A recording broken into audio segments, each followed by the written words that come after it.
Hello, my beautiful gemstones. So I can see that my Wi-Fi is a little bit messed up and there is something wrong with my camera. So I look like a glowworm. I tried to sign in from my phone, but it just wasn't working. So guess you guys are stuck with this tonight. I'm pretty aggravated. I didn't think to check it before stream, so I do apologize. And I hope you guys can hear me well because my Wi-Fi is really wonky right now. I am back in my own home and we did get a new sort of Wi-Fi. So I'm trying it out. Let me know if things are getting messed up. I may not see it on my end. Other than that, drama. Welcome to our Wednesday night live intuitive oracle. And I'm really happy that you guys can be here with me. I'm so appreciative of all of you so much. And I really look forward to Wednesday nights. I don't know what this is. I tried turning off all the lights and that worked, except when it gets dark outside, like, what am I supposed to do? So I went into settings and I tried to change the brightness. Then I tried to sign in on my phone, but it wasn't showing up. So there was a lot of some energy here trying to, I guess, stop me from streaming. But it's not about how I look and it's not about anything other than the messages. And I'm already getting so many. I just did a 56-minute reading for Miss Lotus Girl. So it's uploading now, Lodi. I don't know why I just said that. Okay, let's say hi to everybody. Lotus Girl, there she is. Ralph and Cassie Francis, not going to miss this week. Hebrew Tonight Baby. Barbara? Josephine Van Dam, hello. Blue Crossroads, what up, yo? Smoochy. Yeah, you finally put a picture of yourself for a profile picture. Vixen Doe, what's up, girl? Aunt Edna, hi. I hope you came back. Chillin' Charlie as well. Shelly Montgomery. Miss Shelly, you are so welcome. I've been thinking about you since, I think you messaged me on Saturday, but I've just been so incredibly busy doing so many different things and still working on top of that. So it's been a lot for me this week and I need a few more days to kind of figure it all out and get back into the groove of my own energy, myself, dealing with things that I need to deal with in the future and right now. And it's been a lot. So spending this time with you guys is really important to me. I have a cat that does nothing but hiss, mewl, and growl and raise its hackles every time I come near it, which for me is a problem. I'm not okay with that. Richard Elmore, the Bat Mom. Smoochie should be here. She should be here soon. Roger Blair, not sure if I said hi to you yet. Lou Capetta, hi, you. That is Lou Dog. Lou Dog right there. Oh, yeah. Lou, if you're not going to stick around, this goes for all of you. If you guys have anything that you need to do and you're not going to be able to hang out the entire time, let us know and we'll put you guys up on the list. Also, one more time, I want to apologize for the way I look right now. My camera is really annoying me, I guess I could say. So, oh, and I'm wearing the Harley Davidson shirt that Blue Crossroads sent me, just so you guys know. I love it. And the skull earrings from Nutslap because I thought they would go good together. All right. With all that being said, let's get right into it. Let's bring in the man of the hour. There he is. You're on mute. Thanks, Lou. Lou, have you read my books yet? That is the question. To read or not to read? Ghost Dragons, your bow tie. It's adorable. I just noticed it. We were talking for like 45 minutes backstage. I didn't say it then. With what was happening to my camera that I didn't even say anything about it. But I do like it. It's very nice. Just thought I could brighten up the day. I do have a new deck this week, the Talisman Oracle. All right, Miss Lotus Girl is first, I think, right? Yep. All right. I meant to say here tonight, baby, Hebrew. Yeah, I was like, I don't think that's what he meant to say, but okay. Luckily, I do have a brand new still in the box camera that I will try to set up. I'm not sure if it's here at Mom's yet, but definitely going to be working with a lot of new equipment, guys. So, and I got my nice old background back, my Halloween, but I still like it. So I'm going to keep it up for a little bit and then go back to the fairy forest. It's Oh, okay, Batmom. no, Batmom, what happened is my camera on my laptop, I feel like a glowworm, and I don't like that. I want to represent myself properly. I have olive skin, guys. I don't know what's happening. It could also be the lighting. I'm not sure, but we'll try a different camera. Oh, thank you. Thank you, Miss Shelley. All right, Lotus. So this is the Talisman Oracle, and I went to actually buy Dragon Keeper Oracle or something, but this Oracle actually fell into my purse, literally. I had to grab it out quick so people didn't think I was stealing, but I definitely had to get this. This one really called to me, and the imagery is absolutely beautiful. So let's get started. I also use this as a part of, I think it was like a 15 to 20, 7, 8, 9, 10, 11, 12, 13, 12 or 13 cards that I did for you. With a 7 card and a 3 card, 7 card and a 6 card spread. So that's uploading now, and I'll get it to you right after stream. So for now, though, you have Luna, and let me just tell you what I'm getting before I even read from the book. Intuitively, there are secrets, and you could be dealing with somebody with a lot of Cancer and or Pisces in their energy. Okay, the moon is the card of secrets. Most people will tell you that the moon is Cancer's card. It's Cancer energy, but I associate it with Pisces as well.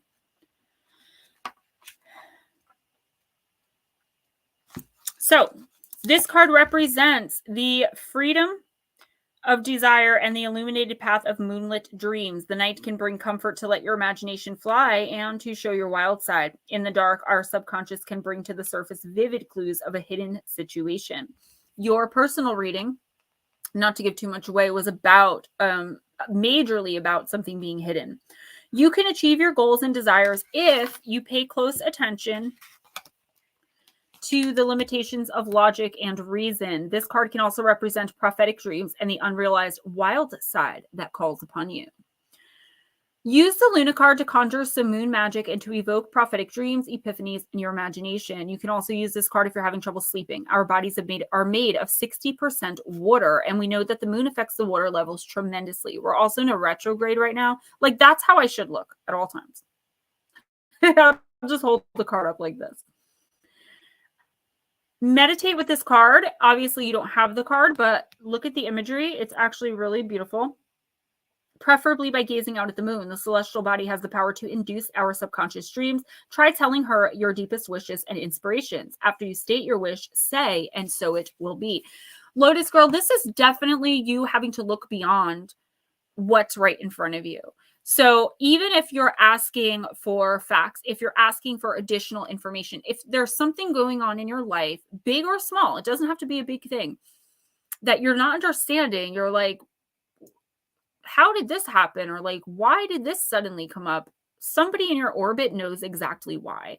But the problem is they're not going to tell you. They're definitely keeping that close to the vest for some reason. So you're going to have to go to your spirit team. You're going to have to go to your intuition, to your inner self.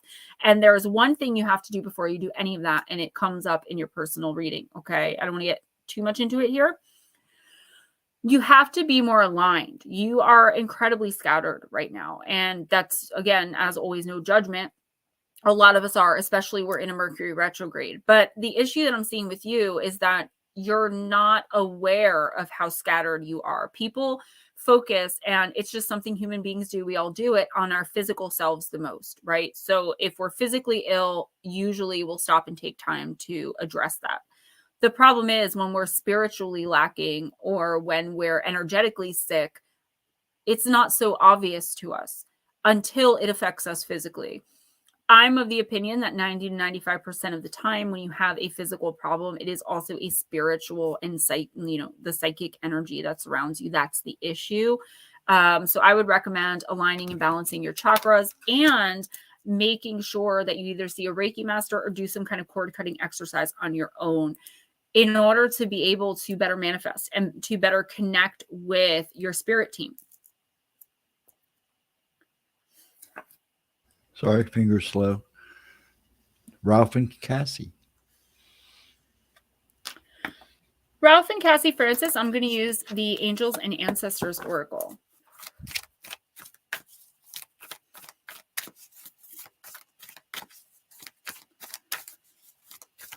Yeah, everything is scattered though. And until you pull your energetic self and your spiritual self back together, or at least almost in alignment, like get it as aligned as you can, because you're not going to feel better physically, and you're not going to be able to fully comprehend the depth of a situation or figure out a resolution to it until you are more aligned. You are really not doing well spiritually. And that doesn't mean that you're not a spiritual person, you're not a light worker, it doesn't mean anything bad against you. It's nothing that you did except give too much of your energy to situations that we're not giving back.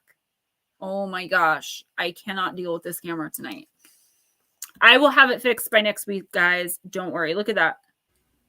Well, you're glowing. You're always glowing. It's like a bad dream. Well, I glow around you guys because I do enjoy our time together so much. So Ralph and Cassie Francis, you got the Traveler, and it is the card of moving in a new direction. So let's see. Oh, there she is.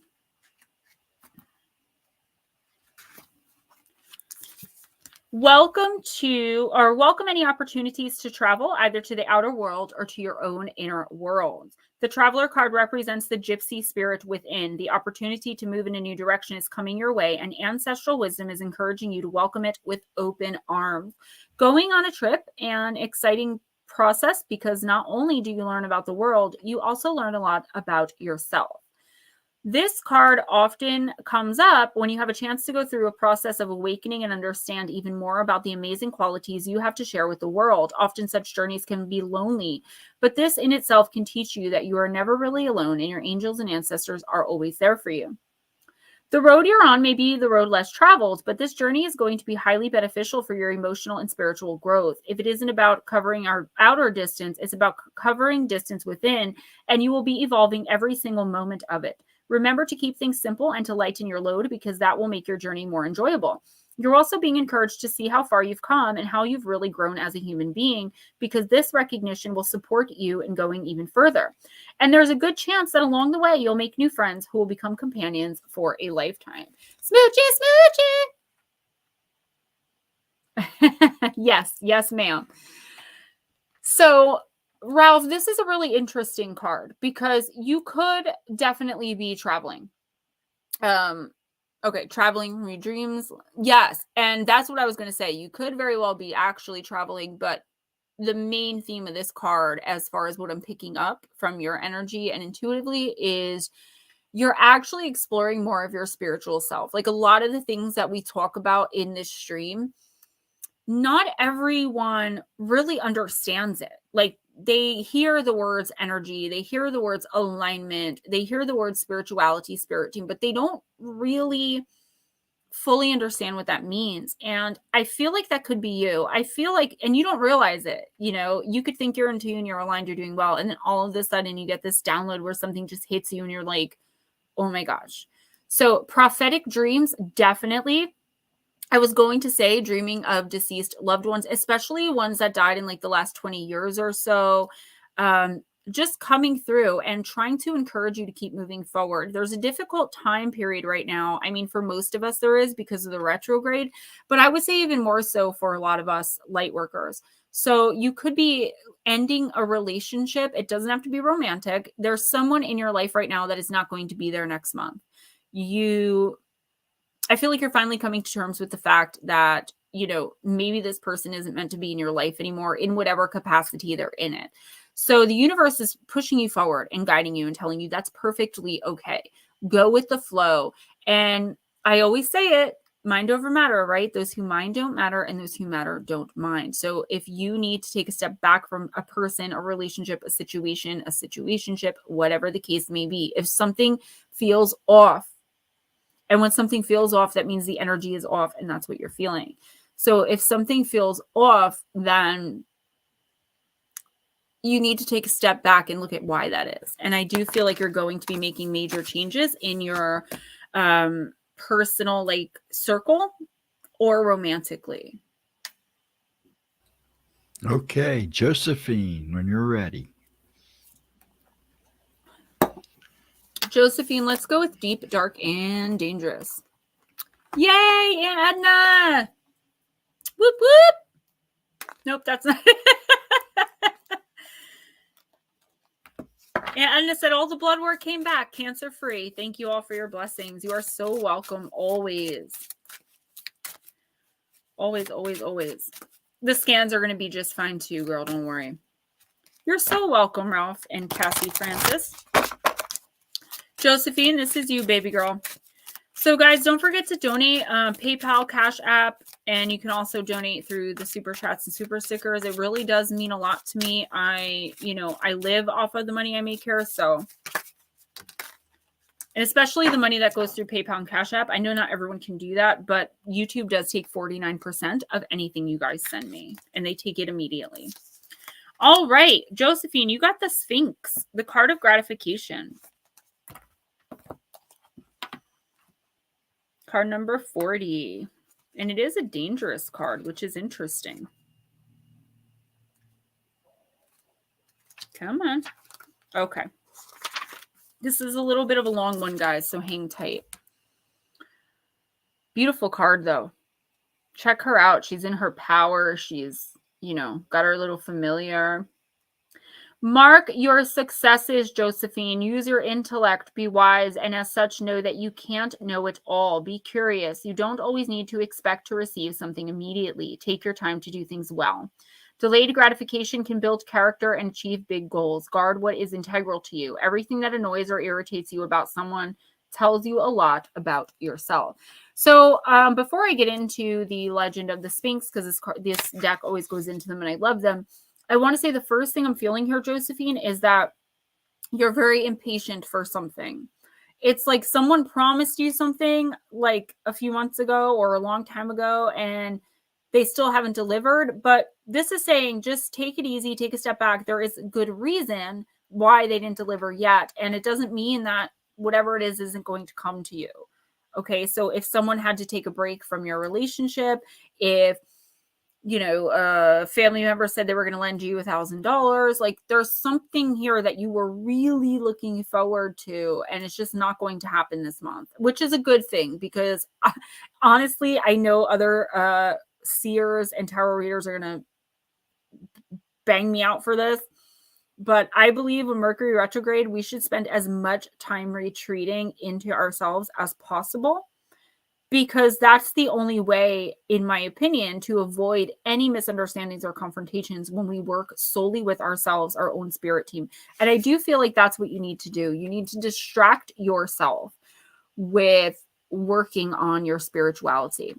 Also, if there's someone around you that you're having some issues with, some conflict, the universe is saying, take a look at why that is, because it may be more on your part than it is theirs, and you're just not seeing it. The mythos of the Sphinx carries right through the ancient worlds of Greece, Egypt, and Asia. Her appearance, though, doesn't change much and features the head of a human, falcon, cat, or sheep, and the body of a lion with the wings of a falcon. In the Greek myth, the Sphinx, a child of Typhon, is female and intelligent, yet deadly. She will slay anyone not able to answer her riddles. In Egypt, the Sphinx has the head of a man and was considered benevolent and protective, guarding entrances to important buildings like temples. The famous Great Sphinx of Giza in Egypt is the image most people know of the Sphinx, and in this case, unusually, the feature of the Sphinx's face appeared to be that of the pharaoh Khafre. We unfortunately have no reliable archaeological evidence of why this may be so, or even any evidence concerning the erection of such a prominent statue, so this is a mystery for now. In Southeast Asia, the man lions that are often sit at the doorways of temples are said to take away the sins of visiting devotees and to protect them while they pray. Perhaps the most famous myth regarding the Sphinx is the Greek version, which is the story of the deathly riddles. The Sphinx guards the entrance to the great city of Thebes and only lets travelers through if they answer correctly. Then later she begins to strangle and devour anyone who does not know the answer. People are wary about entering at all, and the Sphinx is gratified at being fed so many people who simply do not pass her test. The riddle is this: which creature has one voice and yet becomes 4-footed and 2-footed and 3-footed? Eventually, it is Oedipus who manages to work out the answer. Man, who crawls on all fours as a baby, then walks on 2 feet as an adult, and then uses a walking stick in old age. The Sphinx is outraged and decides to ask him a second riddle, knowing full well that if he fails, she will kill him. There are two sisters. One gives birth to the other, and she in turn gives birth to the first. Who are the two sisters? She asks. Oedipus takes his time, but answers day and night. He is correct and is not killed. Shamed and devastated that she has no gratification and no hope of recovering her reputation, the Sphinx throws herself from the high rocks and perishes. Your plant companion is Acacia, and your crystal companion is Beryl. So, Josephine, I know that was really long and it was a lot of a legend, but there's a lot in there for you. In the next week or two, it's really good if you would just take a step back. Okay, don't make any important decisions, no major life changes, anything like that. I want you, the universe wants you to really take a look at, there's something in your life where something's being hidden, okay? And the universe is saying, do you really need to know? Like, for example, say you reconciled with your ex and you're on a new path. You guys are doing incredible, but the reason that you had to reconcile in the first place because he cheated. Do you really need to know who he cheated with, like what positions they were in, where they went to eat? Like, do you really want to see the video? Do you know what I'm saying? Or can you just let it go? And I feel like it's something like that. It's like, if you find out the truth, it's going to be devastating to you. And there's no reason for you to put yourself through that. Okay. You may not know what I'm talking about right now, but I want you to think about this.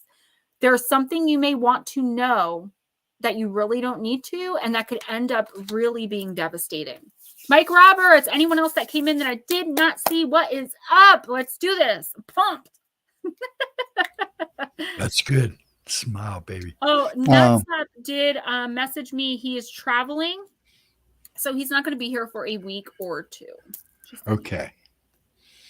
Must be nice. Okay. We're going to do Vixen Doe. All right. I'm ready for you, Miss Vixen Doe. I'm going to use the Dark Light Oracle.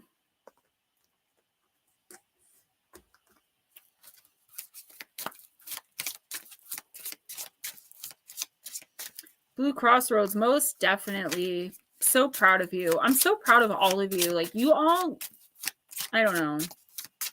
Just something about this group that really changes me for the better the minute I'm in here.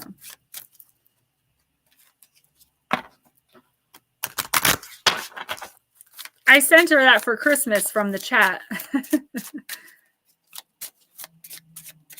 All right, Miss Vixen Doe. So Chris, the paranormal dude, asked if he can come on our show at noon on Monday. I was a little hesitant because he did cancel 2 out of 3 times, and he canceled at the last minute. So Chris, if you're listening, this is no shade on you. But I did tell him we'll give him one more chance. I just haven't been able to message him back yet. But if he cancels again, that's it. Because it does throw off, like, the vibe. The plans, yeah. We plan on talking about extraterrestrials. Then if we find out 2 hours before we're supposed to start stream, we have nothing to talk about. Which is fine, because we always find something. And the last stream we did, not this past Monday, the Monday before, was incredible. We got so many great comments, and I've got so many great emails and texts about that. It was perfect.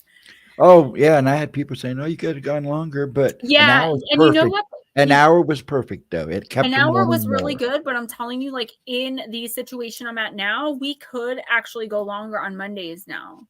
I don't know if we're going to be able to do Thursdays, but let me do Vixen Doe's card, and then I'll explain a little bit about what I was thinking for Thursday. Okay, so Vixen Doe, you got the card of gift. It's card number 34, and it says the treasure inside. We all have a personal, precious gift to give to the world. That gift usually determines our vocation.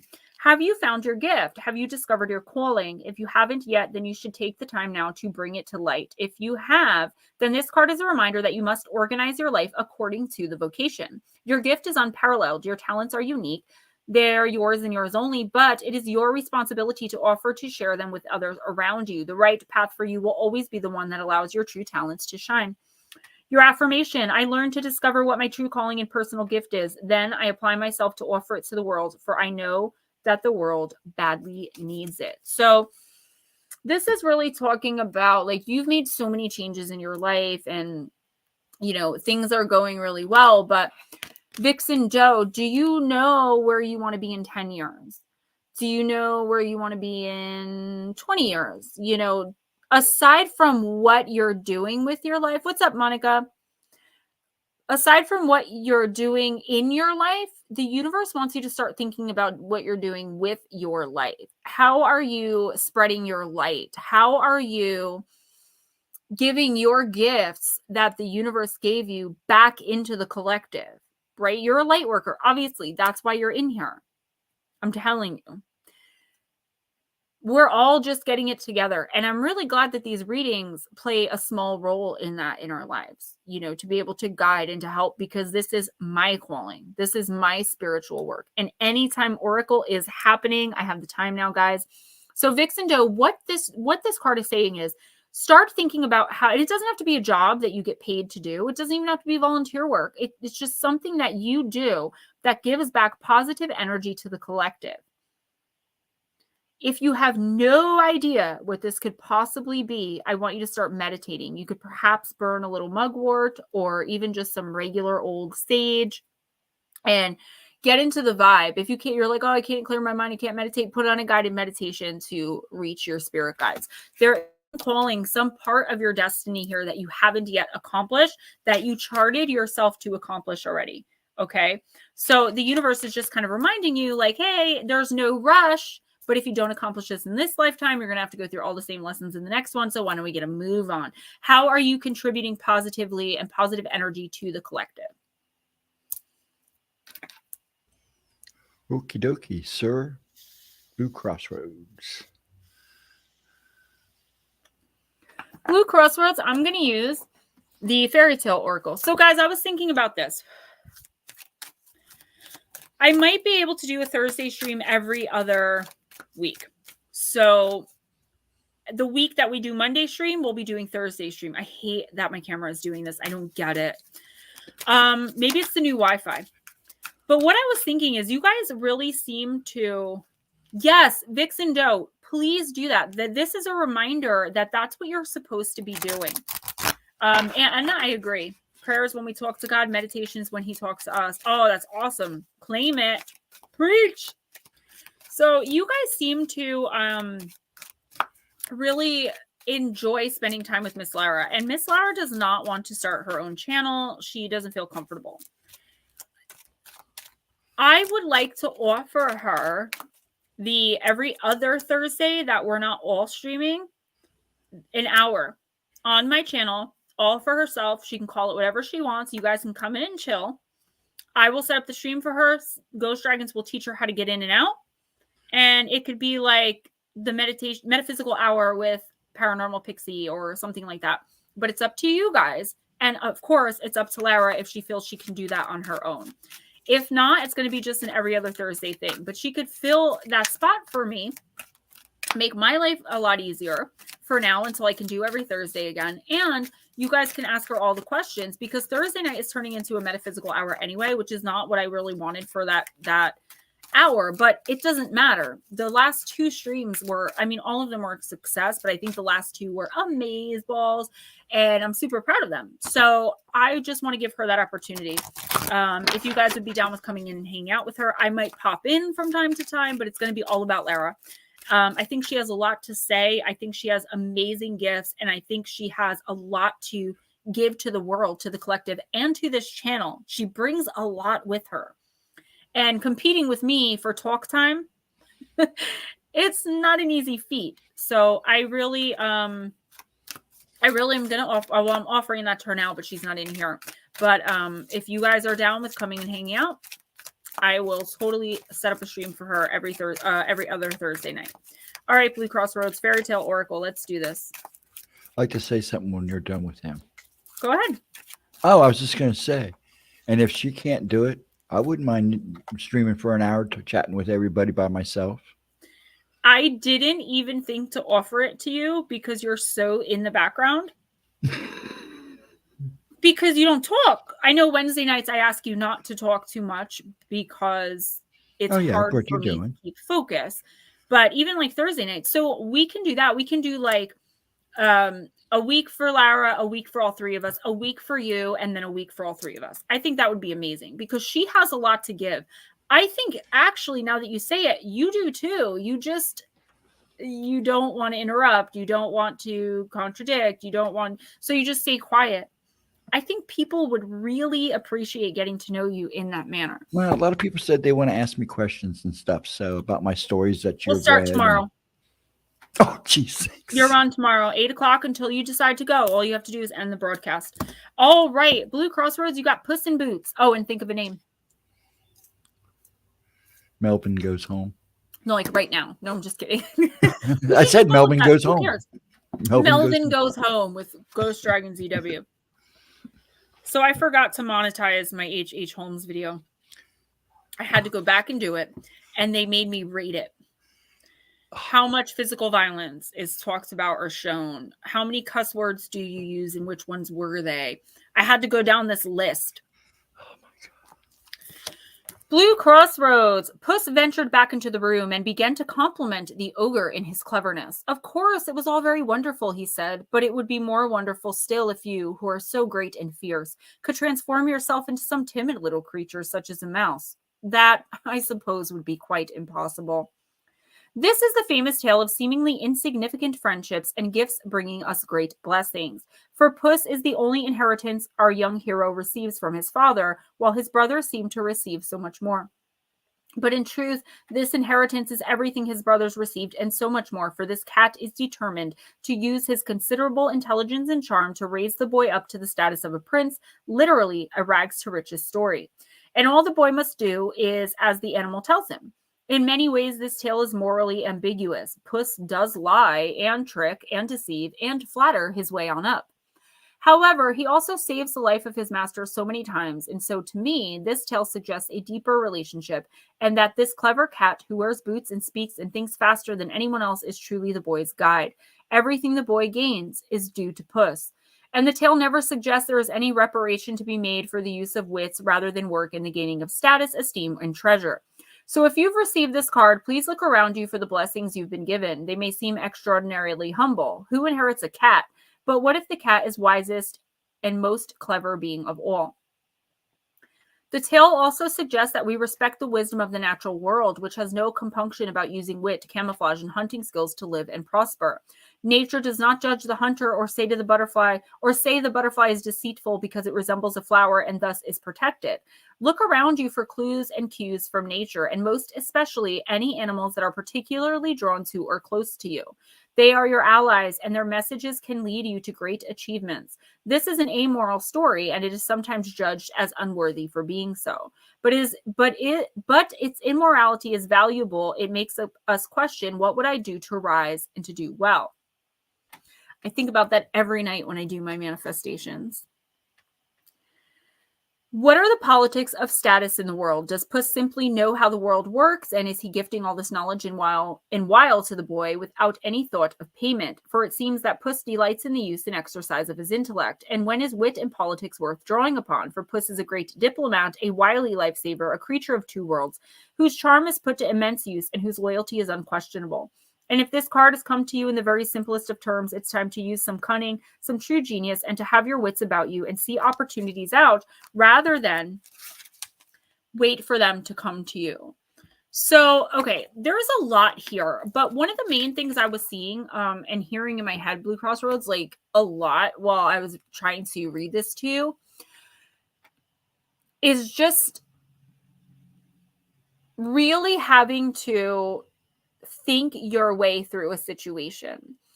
I feel like this is another person involved, perhaps a couple other people, where it's like you're trying to help them, like you're Puss in the story. I think the moral of the card is that you would be the boy, but what I'm getting intuitively from Spirit is you are Puss. Somebody is looking to you, whether you realize it or not, for ways to get through a situation that's really hard for them. And they know that you don't expect anything in return. They know your personality, that you enjoy the hunt, you enjoy the chase, you enjoy using your wit. I feel like you should, once you figure out who this person is or who these people are, understand the vulnerability in that of someone feeling so lost and unfocused and powerless that they're looking to you as that power source. Don't let them drain you. You don't give everything away, but I do feel like this person or these people or this cause, whatever it is, would be a worthy thing to give your time to. This is something to do with this situation, this person, this relationship is going to be eventually life altering for you. It's like the start of a whole new journey, a whole new phase in your life, but it's going to happen so slowly, you may not even realize it's happening. So the universe wants you to have patience. The universe wants you to do everything you can to help your friends. I'll say that. Because I'm not sure if this is a romantic partner. I'm seeing like a strong link, but I'm not seeing what I would normally see for just friend, and I'm not seeing what I would normally see for romantic. So I think this person is somewhere in between. I would just say, don't allow anyone to energetically drain you, and make sure that you know what you're getting into, because not that it's going to be a bad thing, but I feel like the patience you're going to need to wait this out, you just want to make sure it's going to be worth it in the end, because I feel like if you do wait whoever this is out, it's going to be your life. Like, this is a lifetime thing. There's a soul connection here, whether it's romantic or not. So the universe is kind of like, if you really think this person is worth going through all this for and doing all this for, great, go ahead and do it. You will miss out and they will miss out, but it's also not like this earth-shattering thing if it doesn't happen, because it's a soul connection, not a twin flame. Also, pay attention to your pets, okay? I know you have dogs. I don't know if you have any other kind of pets, but your pets are dealing with spirit. They're communicating right now, and they're trying to get, obviously without voice, the messages to you. So pay attention to their behavior. You might want to, I know this sounds kind of overboard, but I love cameras. You might want to put like a camera in your living room to see how they behave while you're asleep, because there is some wonkiness, I guess I would say, going on in your house. I feel like you have a spectral visitor who's trying to get your attention while using your dogs. I do feel like it is a loved one.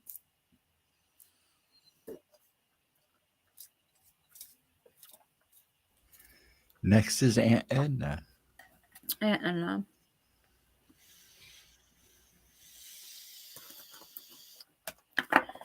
Aunt Edna, I'm going to use the Talisman. And again, guys, these are taking kind of long, but I don't mind. I mind this dang camera. Hey, Heather. Roberto. No, change it to Alejandro. So when I see you, I can sing that song. Alejandro, Alejandro. I love Lady Gaga. Not more than I love Britney, but I do love Lady Gaga.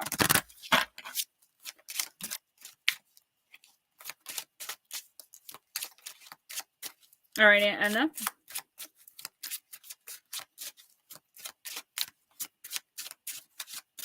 I was thinking, guys, and I know a lot of you, I don't know if you may think I'm not qualified.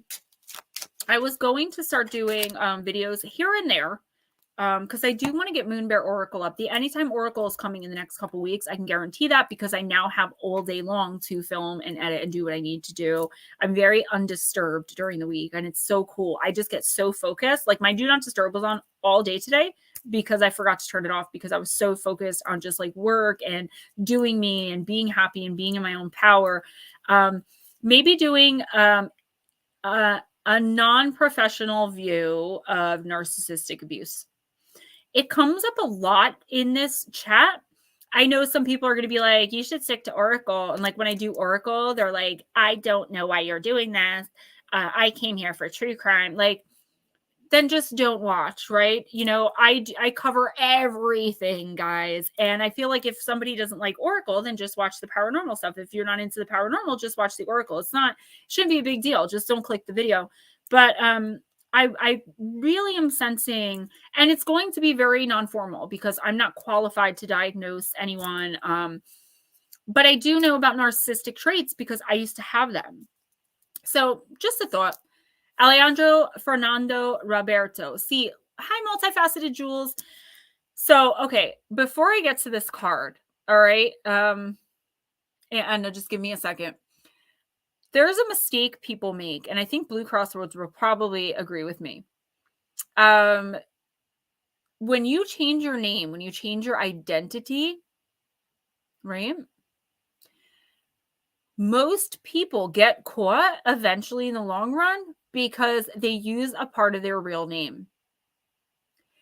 So, like, I would change my name to Natasha Jade, right? Natasha is the name of someone very, very close to me. So they would also look at that. They would look at like my daughter's names.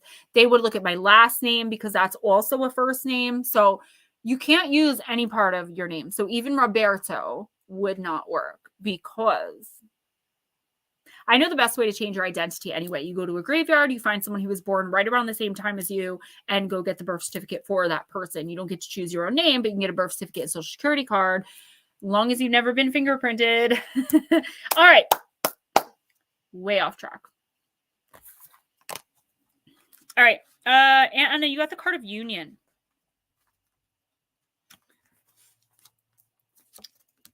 Looks like harmony, the yin yang. This card represents unity, wholeness, and fulfillment. Harmony can arise from forces that can be seen as opposite, yet they are interconnected and they work to complement each other.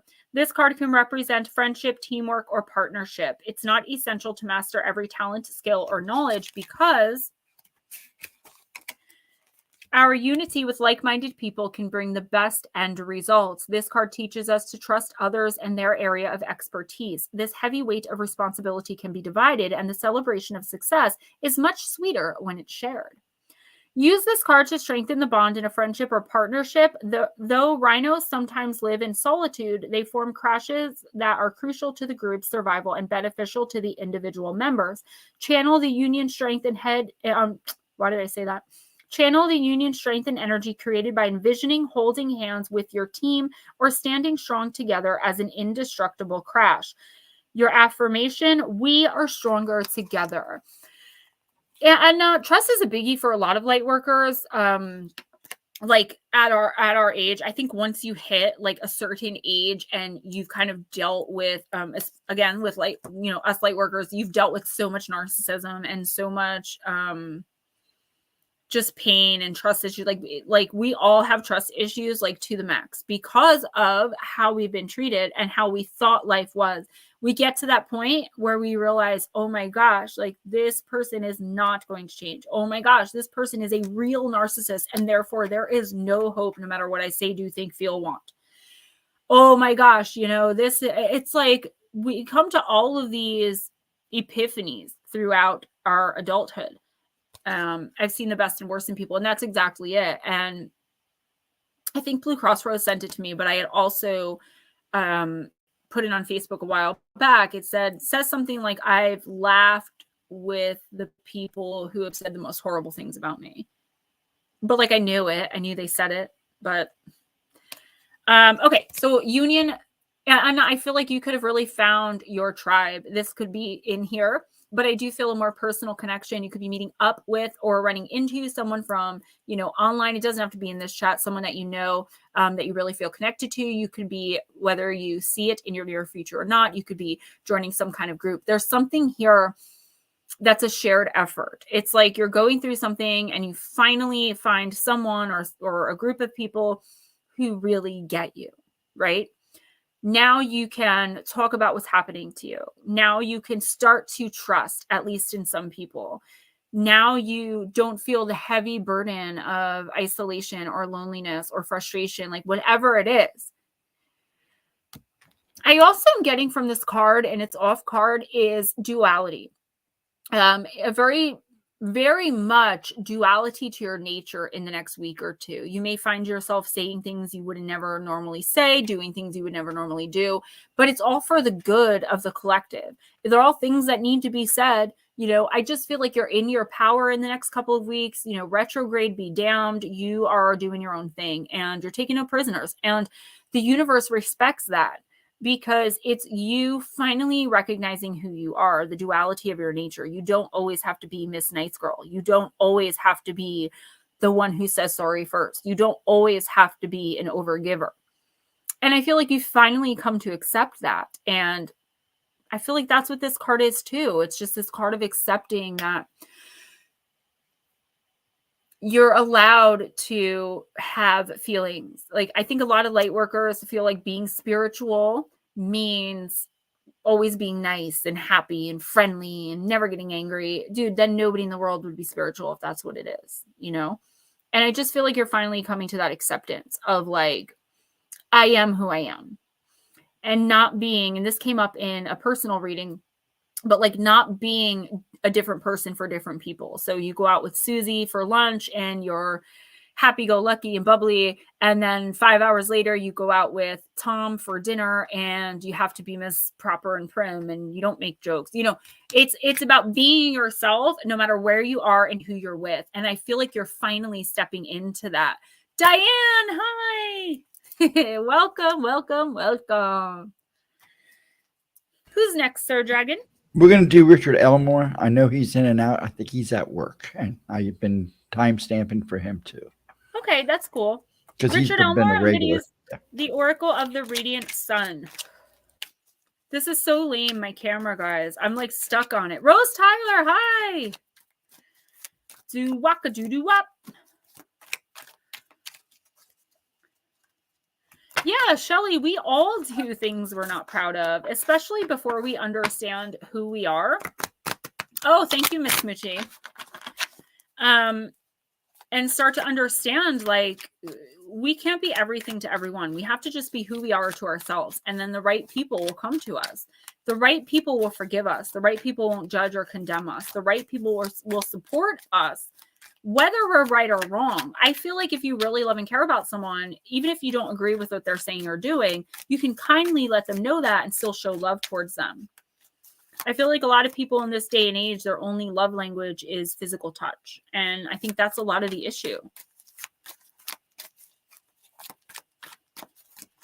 All right, Richard Elmore. There he is. Come on. Escape. Mars in Pisces.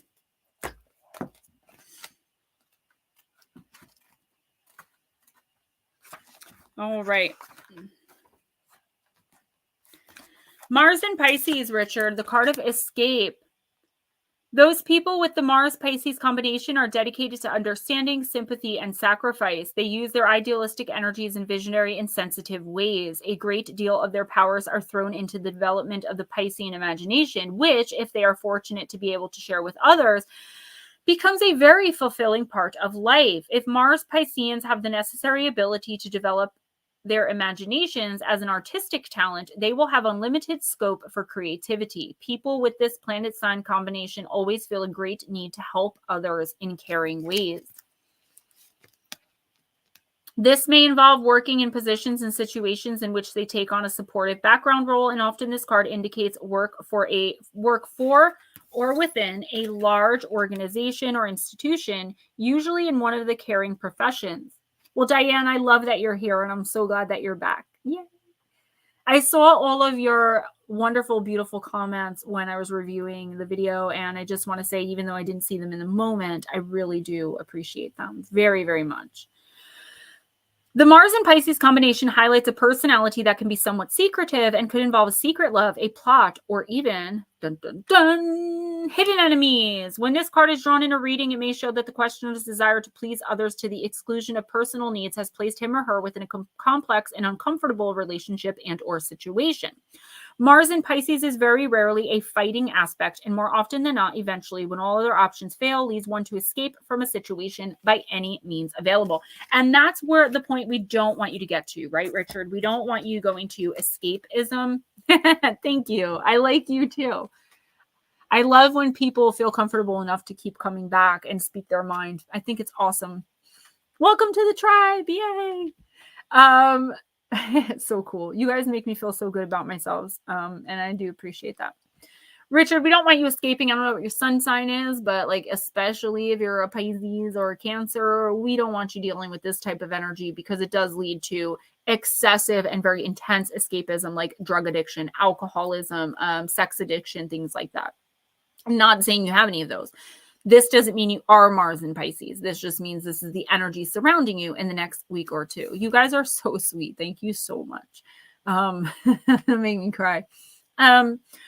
So focusing your energy and attention, I feel like there's someone in your life right now. There's like a really toxic situation here. And you may only now be recognizing this toxic situation for what it is. I feel like it's a long time coming, over giving, over sharing, over apologizing, walking on eggshells. Richard, I don't know who this is. It could be a boss, someone you're employed under, or it could be a romantic relationship. But I do feel like the time has come where you're finally like through things like spirituality or alignment, whatever it is that you're doing in your personal life to spiritually elevate, you're finally coming to an understanding that you deserve better. I feel like what this card is saying is find it. Put your energy into helping other people in the next week or two. And when you're not doing that, go inside yourself and find new ways to help other people. This is just like a couple of the cards I already drew where it's like you have to contribute to the collective. Because if you don't focus that energy outward, it's the weirdest thing because I'm seeing if you focus outward, you're going to be successful and full of light and help so many people. But if you focus inward, you're going to go to a really bad place. So it's really important, Richard, that in the next week and or two, I would say two, you really focus on giving as much of yourself as you can. That doesn't mean give all. That doesn't mean wear yourself out. That doesn't mean be used as a punching bag or a whipping boy. It just means go the extra mile for a person, a situation, a job, or relationship. With the other aspect, with this chaotic, tumultuous, toxic situation, I do feel like you need to say something about it, but don't. For the next 2 weeks, please don't, unless it's physical abuse, because we're in a Mercury retrograde. We don't think very clearly, depending on your sun sign too. So I feel like wait a couple of weeks, wait it out, but definitely stand your ground. Stop taking poop from this person and stop. And I know it's easier said than done, but the universe wants you to understand that everything you've been doing for your spiritual self, okay, it's all going to go to waste if you don't stand in your power and let this person know that you're no longer going to reward and or accept that kind of behavior and mean it. And know that it's okay to mean it. That is such an empowering feeling. I felt it like once in my life. But it's very empowering when it happens because you're just like, wow, I am badass. I just literally, saved my own life or whatever it is that you're doing. But please do the best you can to help other people in any way that you see fit without giving all of yourself. Okay, next is Batmom.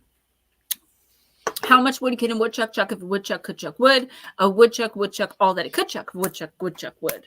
I'm not even going to attempt it. Shelly, Who's next? Batmom. Batmom. All right, I'm going to use Divine Nature for the Batmom. So I was thinking about, I saw that Monica Louvre has her own tarot deck. Frustrated me a little bit. I'm happy for her, but I want to know how to make my own oracle deck. Like, I know I can buy blank oracle cards, but what am I going to do? Write on them with marker? Like, but then I was thinking, Arisha, Lotus Girl's sister, is super talented. She could probably, if I sent her 52 or 70 pictures with 70 blank cards, she could do that for me. I can put the Gemma Jade Oracle's symbol on them, which is just the triple moon. Right. And, on the back, like this part with like my signature or something, and then come up with the designs. She has every single card is her. I was thinking that might be cool. I have a million selfies. How easy would that be to get the image really redone? Right? I mean, how many selfies do I take? 40 every week? Also, my aunt got me this. Yeah, I saw that. You posted that, didn't you? That's so cool. Well, I'm showing everybody. Not everyone's on my Facebook. Oh, yeah, I know. I couldn't remember if you did or not. Yes, I did. I did. All right. Batmom. Squatch deck, yes. And also, like I said, I'm doing limited merch just to see how it sells. Just t-shirts for now.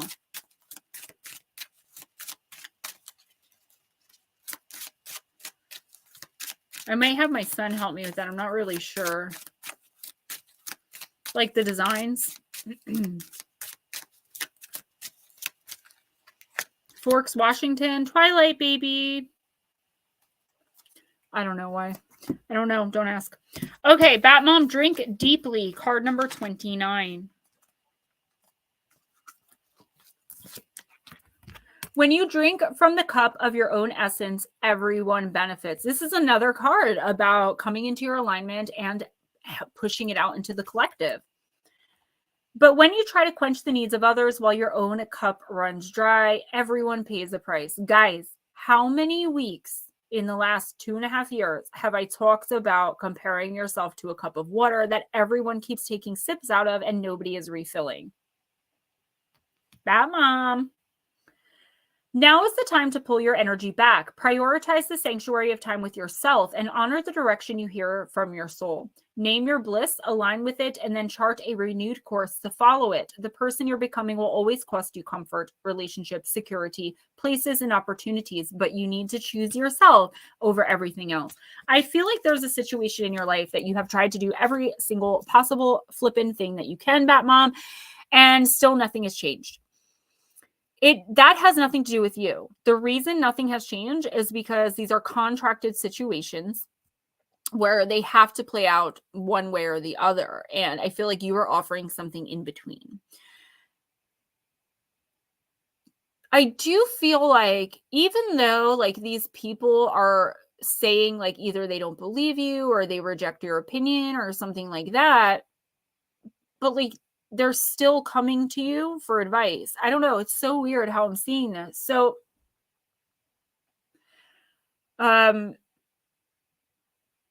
I feel like you should pull your energy back. Don't give your opinion about anything. And I feel like you should just focus on Batmom. Okay. I know this obviously like this is constant repeat in the cards tonight, but I can't help that that's how they're being pulled. This must be a retrograde kind of collective thing going on where we not only need to push our energy out to help the collective, some of us have been pushing so much energy out that we need to pull back in. You are on that side of the fence. I feel like you've given so much energy and so much love and so much of yourself to a certain situation that doesn't even really involve you. I see this as just, for example, you like giving relationship advice to your best friend and she never follows it. But then you have to be there to pick up the pieces when everything that you warned her was going to happen if she didn't take your advice actually happens. Stop doing that, at least for the next week or two. All right, Vixen Doe, you really should focus on you. Do what you want to do. If you want to go dance naked in the rain in your backyard, go do it. Do what makes you feel good and only what makes you feel good. And I'll tell you one other thing the universe wants you to do for the rest of this week, at least. Every single day, either write down or take note of any random thoughts that you have because your spirit team is trying to get a message to you about what to do next, about how you're going to activate and start helping others with your abilities. I don't even think that's like in your zone right now. Like you can't even imagine like being a light worker, like an oracle reader but you are, and you're going to be called soon. So you're going to need, your cup is going to have to be overflowing in order for you to be called to duty. Trust me, when you're called to duty from the universe, it's an amazing, empowering feeling. But if you keep giving your energy away to people, places, things, relationships, situationships that do not reciprocate the energy. So, okay, I'm going to give you guys an example. So I'm not a scientist, but here's how it works. I ask you, or no, you just see, how did he put it? I was watching someone today that kind of gave this example. So you see that this ring is snowflake obsidian, it's black and white. You have no opinion on it one way or the other. You like it, you don't like it. If you tell me that you don't like it, I'm going to be like, why? And then we're going to go back and forth. And it's going to be a little lower vibrational because I could be insulted that you didn't like my ring. You're expelling energy negative and you're getting back negative. You can say a positive comment. I really love that ring. And I'll be like, oh my God, thank you. I got it from, Amazon, blah, blah, blah. And there's exchange of positive energy. But if it's something that doesn't matter to you, like if you don't like rings or you don't like snowflake obsidian or whatever, it's just not your thing. The best thing is to give no energy to that. Don't make a comment one way or the other. Don't have an opinion one way or another, because even when you put your opinion out there, you're expending energy and then you're getting nothing back for that. So that's energy that you wasted and you will never get back. TMP Press, nice presentation, especially with the background listening while working on my paranormal coloring book with you in it. Yay! Yes, guys, I actually wanted to do that after break, show you the coloring book page. I'm so excited. I'm definitely having issues with my camera though, Thomas, but I'm going to get a new one. I don't know what this is. But thank you so much. The coloring book came out awesome. I'm so proud of it. I've been showing it to everyone. So yeah, thank you. Andrew and Gnomes, welcome. So Bat Mom, that's the point. Don't give energy to people, situations, and relationships where you're not going to get it back. It's just pointless. You will never get that energy back, ever. It's energy spent, gone, done with.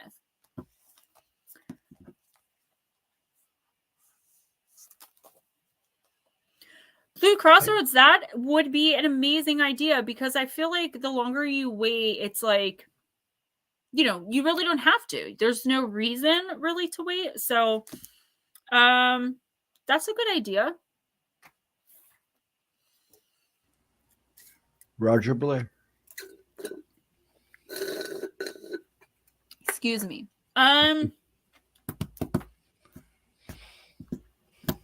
Roger, I'm going to use the Vampire Oracle. Rose Tyler, okay, have a good night. But please, next time when you come in, let us know that you're going to leave early and you will get a reading from us, from me. We'll bump you up. Usually we do that in the chat for our regulars and especially my patrons. So have a great night. Love you, girl. Oh, there it is. Roger. Anti-hero. Maverick, risk taker, rule breaker. You're a heartbreaker, dream maker, love taker. Don't you mess around with me. Sorry. I wanted to say something so bad. Hit me with your best shot. Hit me with your best shot.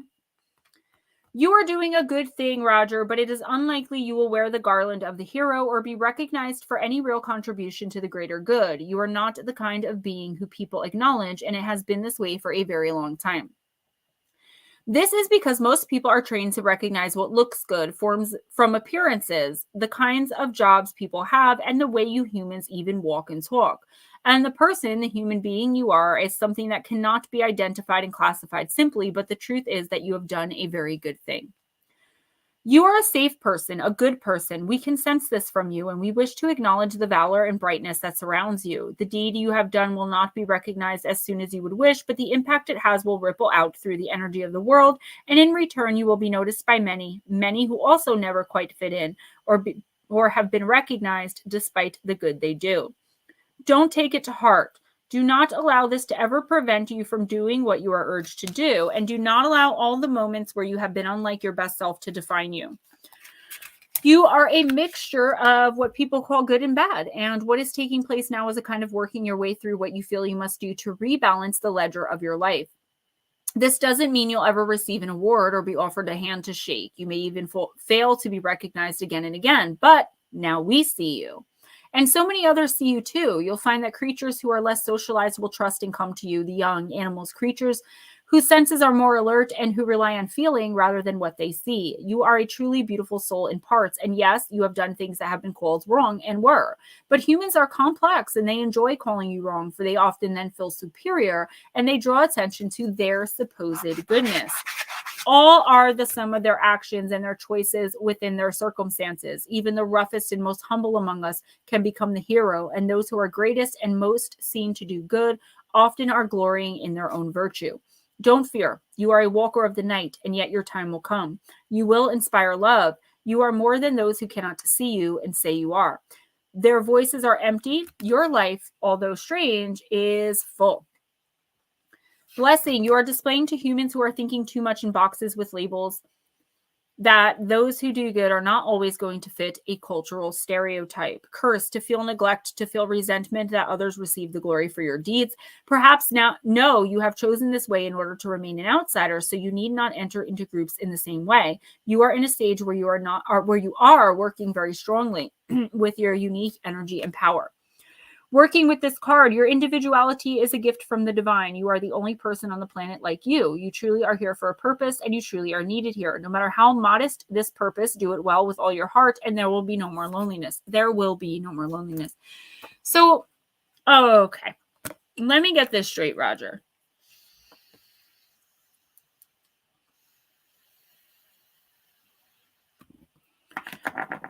Had to take a puff for that one, a long one. It was very interesting.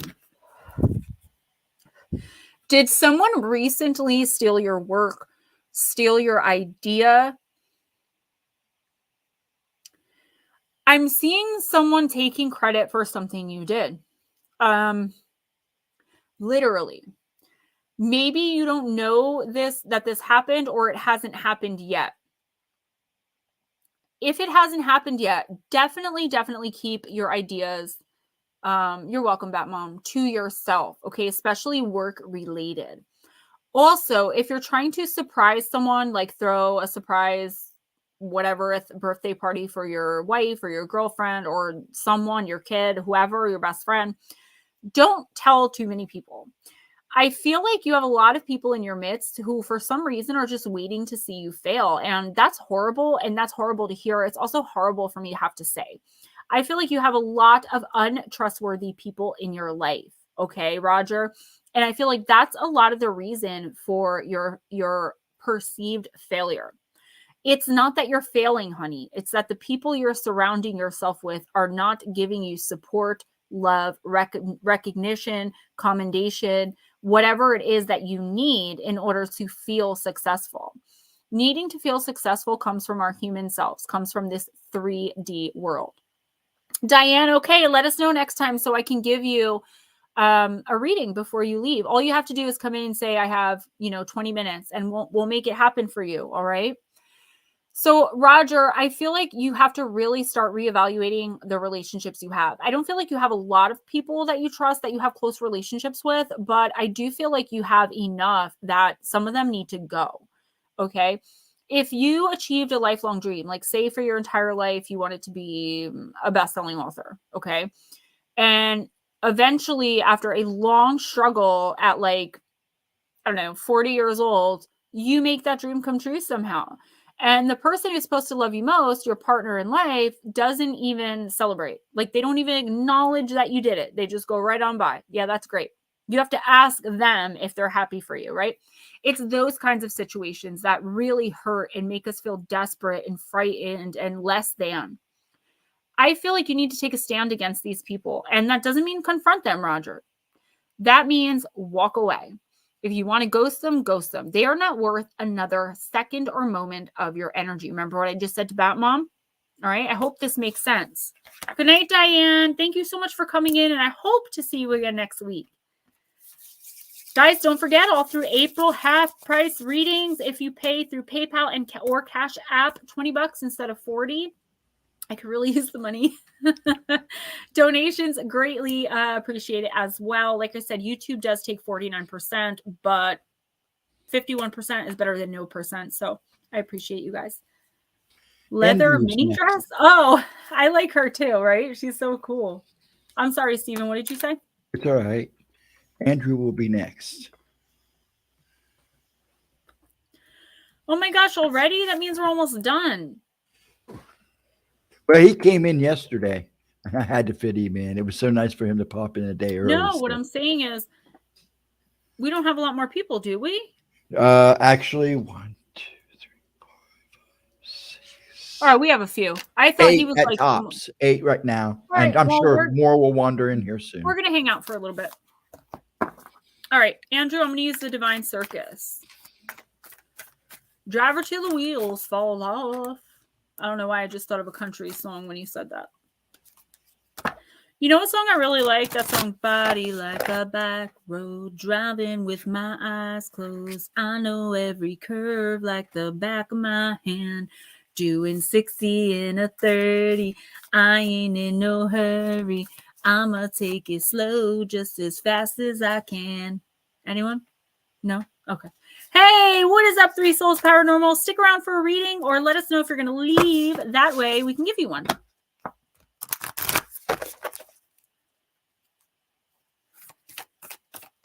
Hey, every single time,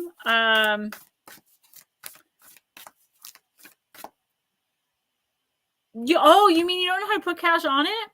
That is so easy. So I don't usually do it with CashApp, but I go to CVS. You can go to Rite Aid, Walgreens. One of them will do PayPal for free. But I know CVS was the most convenient for me when I was staying with my mom. They charge you $3.95. So if you want to put $100 on, you have to put, whatever it is, $96.05 or whatever. And it goes on within, usually it has to be there within 15 minutes, but they say 2 hours, but it usually takes about 30 seconds to a minute to be on there. It's a pain in the butt. Yeah, I do have to hydrate. I've got my water here. Just give me a sec. Well, every time you guys come in, okay, that's fine. As long as you're not leaving without one. Excuse me, if you wanted one. Every time you guys come in, I get a view. So that's why I try to put the stream up as early as possible, because if someone just comes in and says hi, I get a view.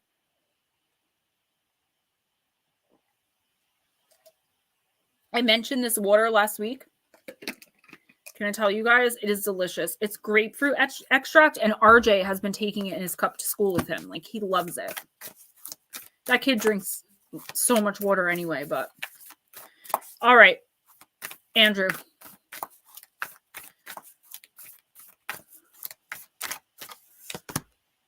The Velvet Queen. Sounds fancy. Card number 25.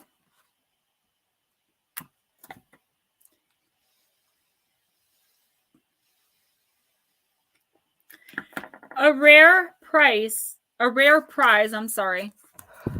is to be bestowed upon you. The universe is confirming that the most luscious dreams of your heart are being nurtured into manifestation. To this end, you shall be given a saving grace and intervention if need be. To be open to receive, surrender doubt in favor of unconditional trust.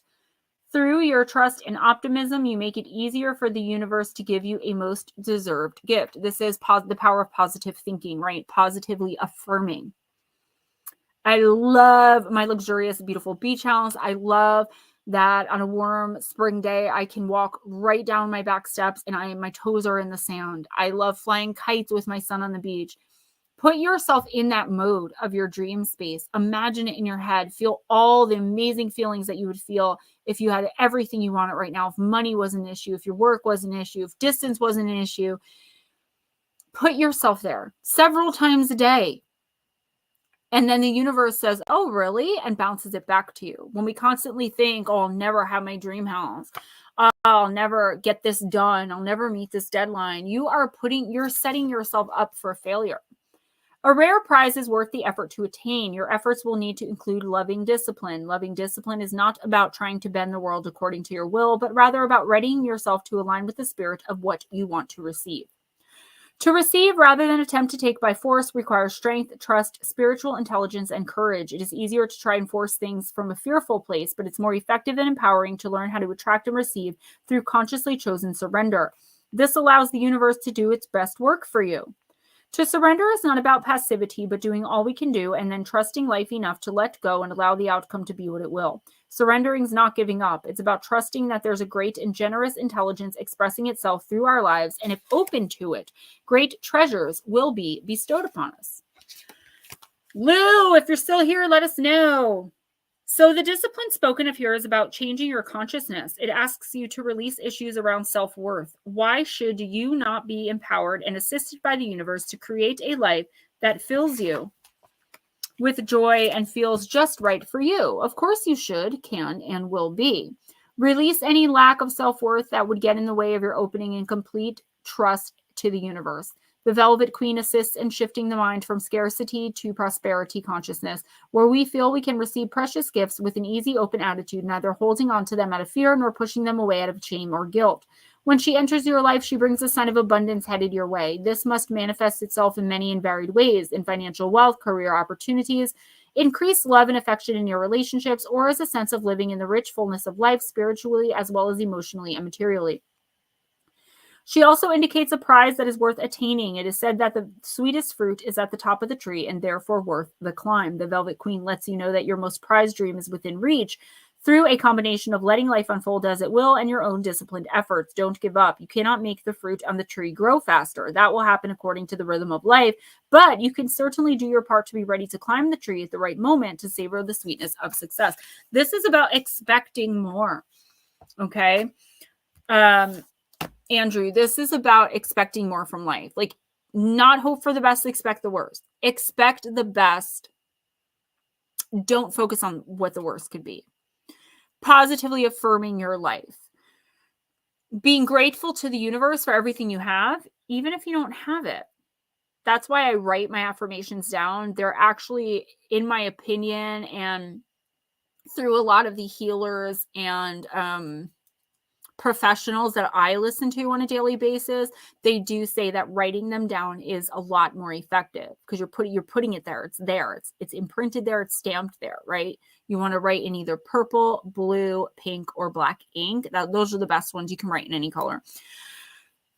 And you want to thank the universe for things that you don't have yet. I'm so amazingly grateful that I have over $1 million in my bank account and more. I am so amazingly proud that I have my own Netflix show. I am so awesome. Write about it. I feel like there could be a possible love coming into your life, but I feel like when you meet this person, if you're not standing in your power, standing in your own confidence, it's like never even going to occur to you. I feel like this could be a very deep soul connection, okay, that makes a lot of sense in your life right now. But if you meet this person and you think they're out of your league, which I always think is ridiculous when people say that, like, we're all human for the most part. Take it easy. I feel like if you're not in the right frame of mind, this whole relationship could pass you by. Now, romantic relationship, maybe, but definitely something with work again. I feel like there's a position you want or an amount of money you want or a route you want. There's something here that you want, but it's like you don't want to speak up because you're afraid that you're undeserving. The universe is saying you're not undeserving. And if you can get yourself in the right manifesting mindset, that positively affirming that it's yours, that you got it, that you're the best person for it, you can have it. And you can have it really soon too. I'm thinking like June popped into my head. I know I'm going on and on with the readings, guys, but I can't help it. It's just what's coming in. I think this camera issue is my Wi-Fi. We live in the middle of the woods. We have just T-Mobile Wi-Fi. I feel like it's just wonky. Ghostdragonzw, thank you. I made some money tonight. Even though I won't see it until, when is the 21st? Next week. In a couple days, actually. No, today is the 19th. Oh, I thought I was getting paid tomorrow. I won't see that till next 21st, but I do have some money coming in. I think I made something like $156, so YouTube will take 49% of that. I thought it was tomorrow. Dang it, I had plans. Dang. 2 days. That would be Saturday. No, it's a Friday. Friday. Thank God, because if the 21st falls on a weekend, YouTube makes me wait until the following Monday. So if it falls on a Saturday, I wouldn't get paid till the 23rd. Blue Crossroads, exactly. Blue Crossroads says, I am so blessed that a change in my life now will allow me to travel and visit friends and see places I have never seen. Guys, I'm going to start looking. I found out last weekend that my daughter lives in the Pine Barrens. Like, the town she lives in, I'm obviously not going to say it publicly, but she's like 10 minutes, like a 10-minute drive and like a 20-minute walk through the woods to the Pine Barrens. it's right there by my mom's house. So I'm going to start looking into the cabins and see what the best time of year to go. Maybe we can get something together in the summer. I want to do a spirit call for all the deceased there. Maybe some of them would like to move on. We're also going to do a cryptid hunt, not just the Jersey Devil. There are a lot of other creatures and beings that are said to roam around the Barrens. Specifically, shadow entities have been being picked up a lot lately. And I'm going to do a seance as well. We're going to barbecue. We're all going to chip in for the cabins and the food. We'll figure it all out, everything out evenly. I'm going to try to have some merch there. We can play board games, like do goofy things, have bonfires, tell scary stories. I want to do it for either a weekend or like 4 days. It depends how much it's going to cost and what time of year and how many people are going to come. I'm really excited. Bat Mom, yes. I'm doing them for half price to PayPal or Cash App. $20. And I'm actually doing them tomorrow and Friday and then finishing them next week. If you didn't get an April from me, I will include the rest of April and go all through May because they're technically May readings. But I always start the day that I read. It's hard for me to put the next like 2 weeks aside and start reading for a month. I could do it, but why would I? Okay. Since Lou didn't show up, we're going to do Smoochie. Lou is a friend of mine that I met, believe it or not, on MySpace, just like Nick. But I met Lou a little later. I met him in 2010 or 2009. I think we went and had some drinks and dinner, and then we became really good friends. And then I hooked him up with my sister, my bat poop crazy one. Well, not that one, the other bat poop crazy one. And I hear from him from time to time. He's a family man. He has 2 kids. Not to give your business out, Lou, but I'm with my friends here. And every once in a while, I'll pop in and say hi, but then he doesn't say anything else. Like, it happens all the time. Yeah, Blue Crossroads, your butt better be here. Like, it's not even like Mike Roberts, Nut Slap, Blue Crossroads. I mean, I want to see all of you guys there. That's why I want to make it at a time where everyone's going to be able to come. I mean, it's going to be impossible to please everyone or get everyone's schedule, but I would love to see you guys. If any of you, have any like, extra things you need for help, like I would accommodate you guys as best as I possibly could and do everything I could to get you guys here. If I had that kind of money, I would fly every single one of you to New Jersey and just have a blast with you. And I hope by the time I open my spiritual retreat, I will have that kind of money where I can just give. I want to just give. Like, I don't want to charge for readings. I don't want to constantly be asking for donations, but I'm getting there. My writing is getting a lot better. I'm getting a lot more attention for it and exciting things happening. I'm really proud of myself. And honestly, for the first time in my life, that's good enough for me. And that feels really good to say. It's very empowering. Smoochie, I think didn't you get this already? Trick or treat? Somebody did. It's a card of choice. A small dragon lands upon the lid of a jack-o'-lantern. The pumpkin is lit from within, revealing a warm but slightly unsettling smile. Beneath it is a layer of autumn leaves, suggesting the darker and colder side of the year when many choose to celebrate All Hallows Eve. Trick-or-treating is a part of modern-day Halloween costumes. Children visit the homes of neighbors in the hopes that they will receive a handful of candy. It is less likely these days that they will perform a trick, since many adults will stock up beforehand and enjoy participating in the celebration. If you receive this card, then a choice is before you. Smoochie, it suggests that there is more than one way to progress and that you are being given options. To be given a choice is a luxury, but we must not forget that responsibility comes with the power of choosing. Consideration or advice may be needed before committing to one choice or the other. What we do in the present will have an effect on what happens at a later date. Being conscious of how your actions could influence your life and the life of others, even in the distant future, is part of this card's core message. So, Smoochie, it's actually something that seems very small. this decision. And I swear you and I, Smoochie, I think it was last week or a couple weeks ago, talked about you making an important decision. Okay. And this is no exception, whether it was this card or another one. It's like you're still struggling with it. The universe is saying, draw it out a little bit. Wait until after the retrograde, the first, or I would say the second or third actually week of May, and then make your decision. There are still things unfolding. The universe, like if you think of your life as a game of chess, the universe is still moving little pieces to make you, to make you able to win. Don't make any irrational choices or decisions. Don't respond irrationally. Don't react to other people's BS. Okay. What is it called? Jade. Don't justify, argue, something else, or explain when dealing with toxic people. Don't, Jade, justify, argue. Dang it, there's something with a D, and then explain is the E. So try to not get caught up in other people's drama. I feel like people are trying to pull you in. Like they think it's funny. Like, I don't know why this is such a weird message. So forgive me, Smoochie. Yes, Monica, you can, but I do charge. So if you want to, like I told you last week, email me. And if you don't have the amount that I normally charge, I will try to work with you on that because they are hour long.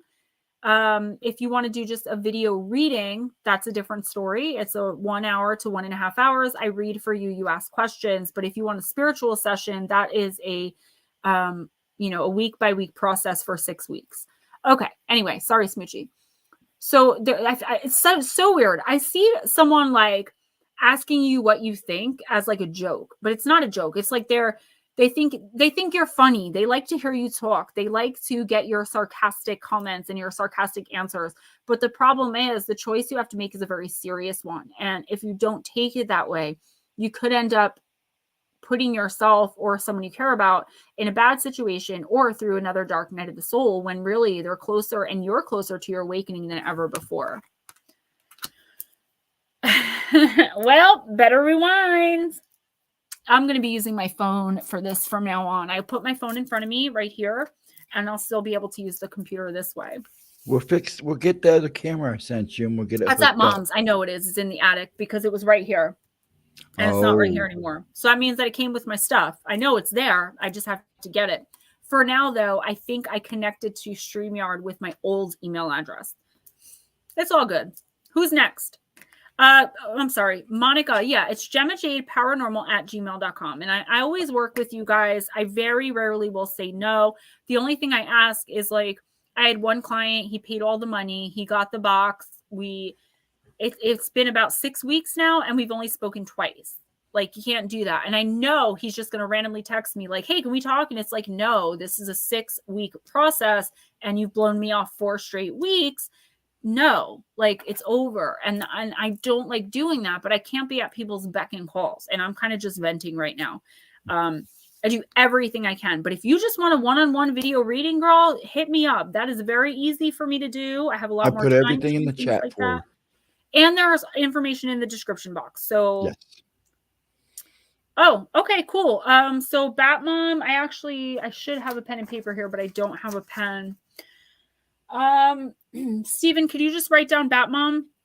Thank you. I appreciate it. I will have it to you by the end of next week, most likely much earlier, because I always do readings in the order that they come in. So. Okay, I ain't no beck and call. I ain't no beck and call, girl. That sounded really bad. Who's next? Shelly.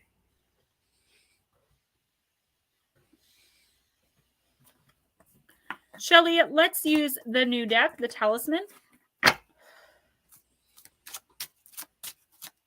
right, cool, Monica. Hit me up. Thank you, Multifaceted Jules. You guys are the best. No, thank you. It helps. Trust me. Getting paid once a month sucks. You guys are really keep me going throughout the month. And I appreciate every penny because I know it's hard earned nowadays.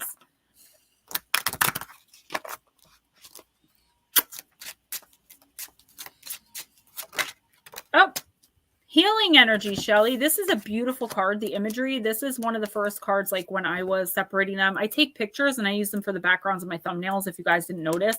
This one really stuck out to me, healing energy.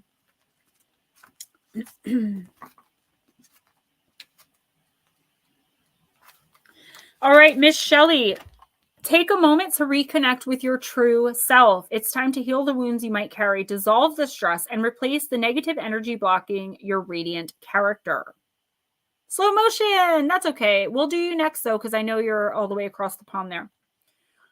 Little insecurities can become trigger points, so it's time to affirm our values and embrace our quirks. Sometimes self-examination can be scary, Miss Shelley, and upsetting, but it also brings joy and rebirth. Healing deeper scars doesn't mean that the pain or harm never existed, but it will no longer control your actions. This tree is anchored and is absorbing the energy from the transmutation circle. You own the power of your own transformation, and you too can blossom the lush energy. Use this card when you feel drained and in need of healing power. Meditate with this card by envisioning growing roots similar to a tree going deep into the ground, tapping into the vast energy that the world is made of. Imagine luminous veins growing on you, reaching every single part of your body. Your heart and your mind are now shining brighter. The light radiates out of your body and into space. Your affirmation, I am healing. Miss Shelley, this is a very simple grounding ritual. All right, but this uses a lot more light, and I love it. I'm going to do it. Go outside, bare feet in the earth. I don't care if it's a corner on a city block in the middle of the ghetto. Just be careful, you know. Go out front into your neighbor's yard. I don't care. Bare feet in the earth. And Shelly, I see you doing this by moonlight. Okay, I don't know when the next full moon is. Let me look that up. Full moon in April 2023. Oh, the pink moon. We already did that. All right, so let's look for May. I do see you doing this out of the light of the full moon. It could be a waning, you know, close to the full. So May 5th, Cinco de Mayo, Miss Shelley, the universe wants you to go outside under the light of the full moon. And I want you to put your bare feet in the earth, and don't only picture roots growing from the earth up into your feet through your body. Picture them as explosions of light, all colors of the rainbow, until finally your entire body is filled.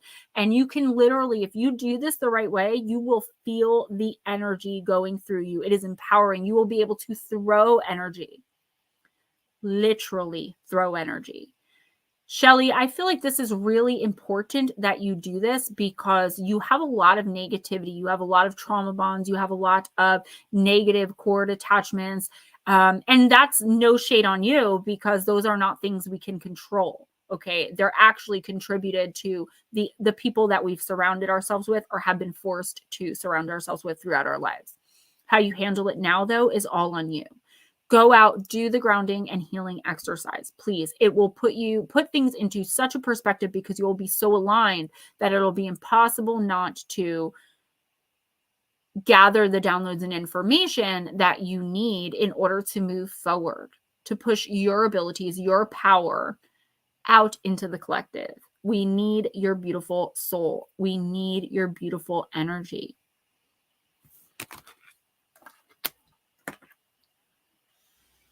Okay, do slow-mo, please. And then I guess. Slow motion, I'm going to use the Oracle of the Radiant Sun. To catch the first rain in May. Yes, ma'am. Desperately want to move to Florida.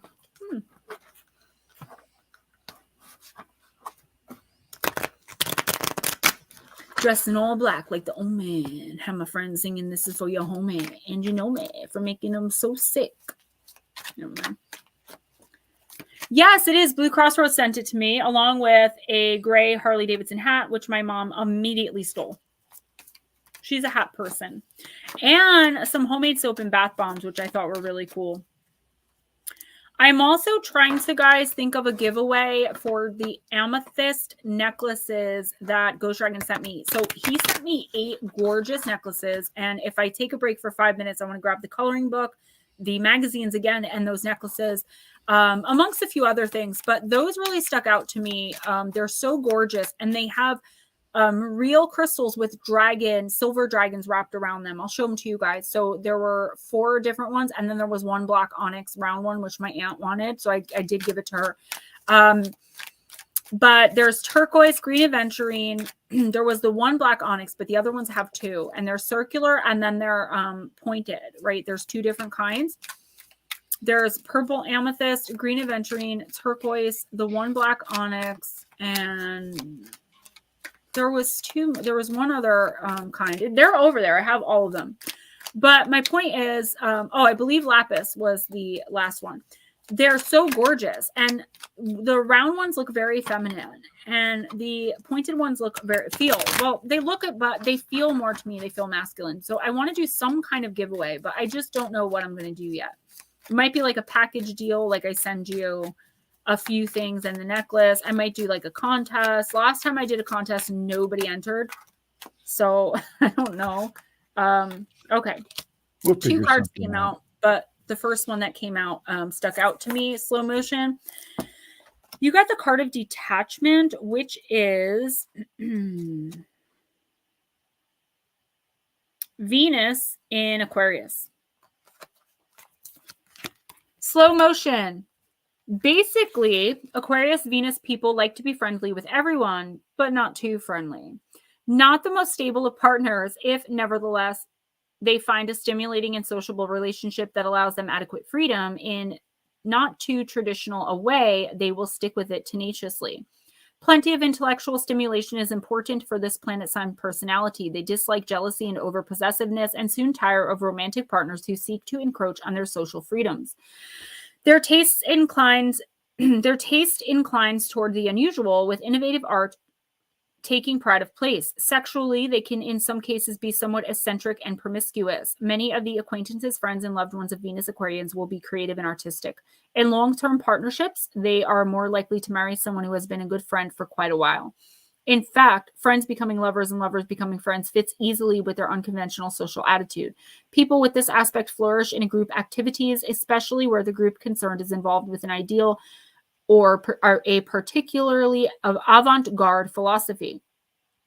These are the people who can live quite easily in an ashram or commune. When this card is drawn in a reading, it may indicate a detached feeling with regard to one's relationships. Negatively, it can mean that there is no means of making contact. I do feel like you feel like you're losing something or someone right now, slow motion. So it doesn't have to be a romantic relationship, but it very well could be.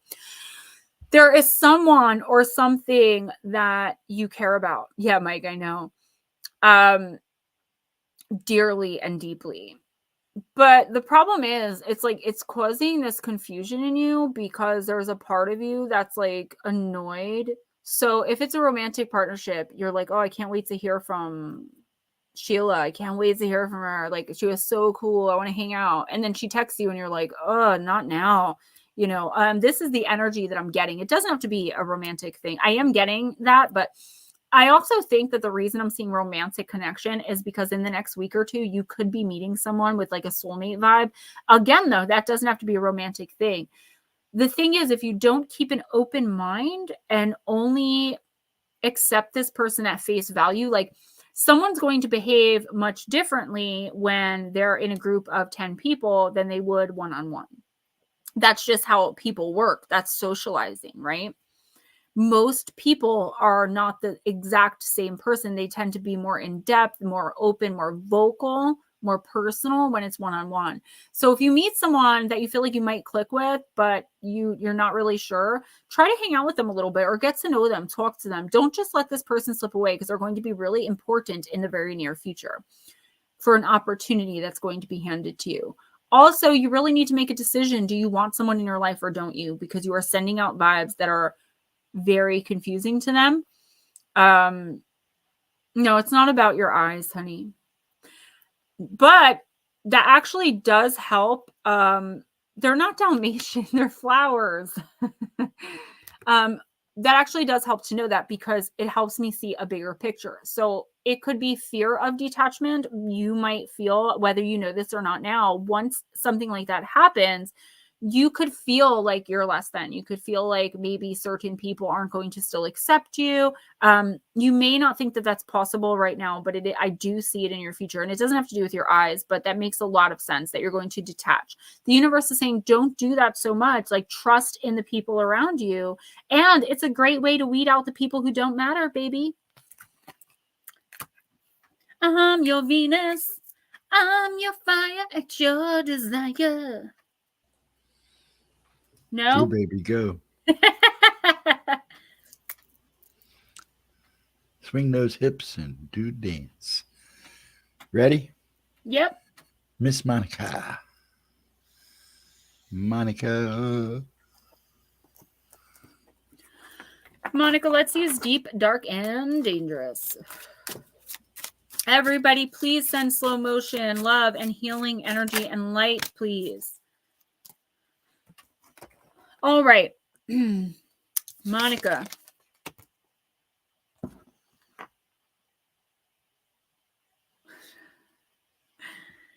Skyla. It's the card of resilience and a card I pull for myself with this deck constantly. I could probably tell you like the exact message of just like the book version. I pull this card so much. Life throws adversity at you. There is no escaping this. Yet building resilience allows you to handle this better. Building flexibility is a key to developing resilience. Righteous anger is not shameful. Sometimes you get caught between a rock and a hard place. You need to make a decision between two poor outcomes to get where you need to go. And that's the thing. When we have to make a choice, sometimes neither choice is good. It's not always a choice between good and bad, or this battle between good and evil. Sometimes it's a crappy choice. The lesser of two evils, the devil being better than the devil you don't. Well, they're both still the devil, and both choices are still evil, whether you pick the lesser of the two or not. And who's to say it's lesser, right? It happens to us all. Most people who know of Skyla were introduced to her through Homer's epic, The Odyssey. Odysseus wants to return home with his men and is told that he will have to pass through the Straits of Messina, close to two monsters, to do so. Skyla guards one side of the rough and narrow waters opposite Charybdis, another monster in the shape of an inescapable whirlpool. It is said that the two monsters were in an arrow's range of each other, so that if one didn't get you, the other one certainly would. So, who was Skyla, and why was she always a monster? Or was she always a monster? There are a number of origin stories of Skyla, but again, most relate to a woman being jealous of another woman. Of course.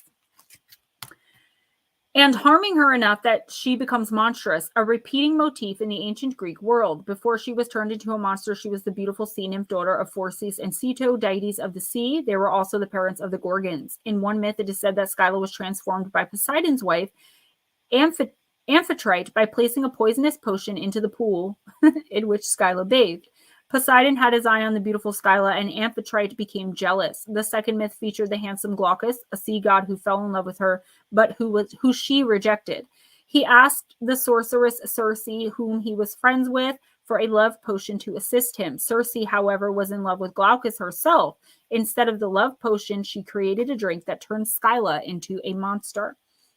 Skyla then became a frightening creature who no man would ever find pleasing. She developed 6 heads on long snake-like necks, and each of these heads held a mouth with razor-sharp, shark-like teeth.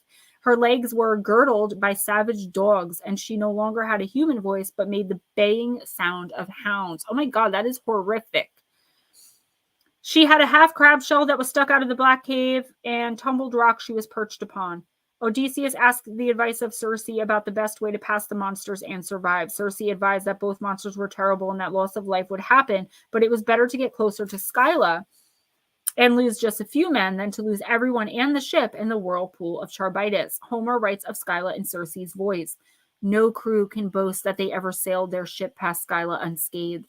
Skyla was not born for death. She is a thing of terror, intractable, ferocious, and impossible to fight.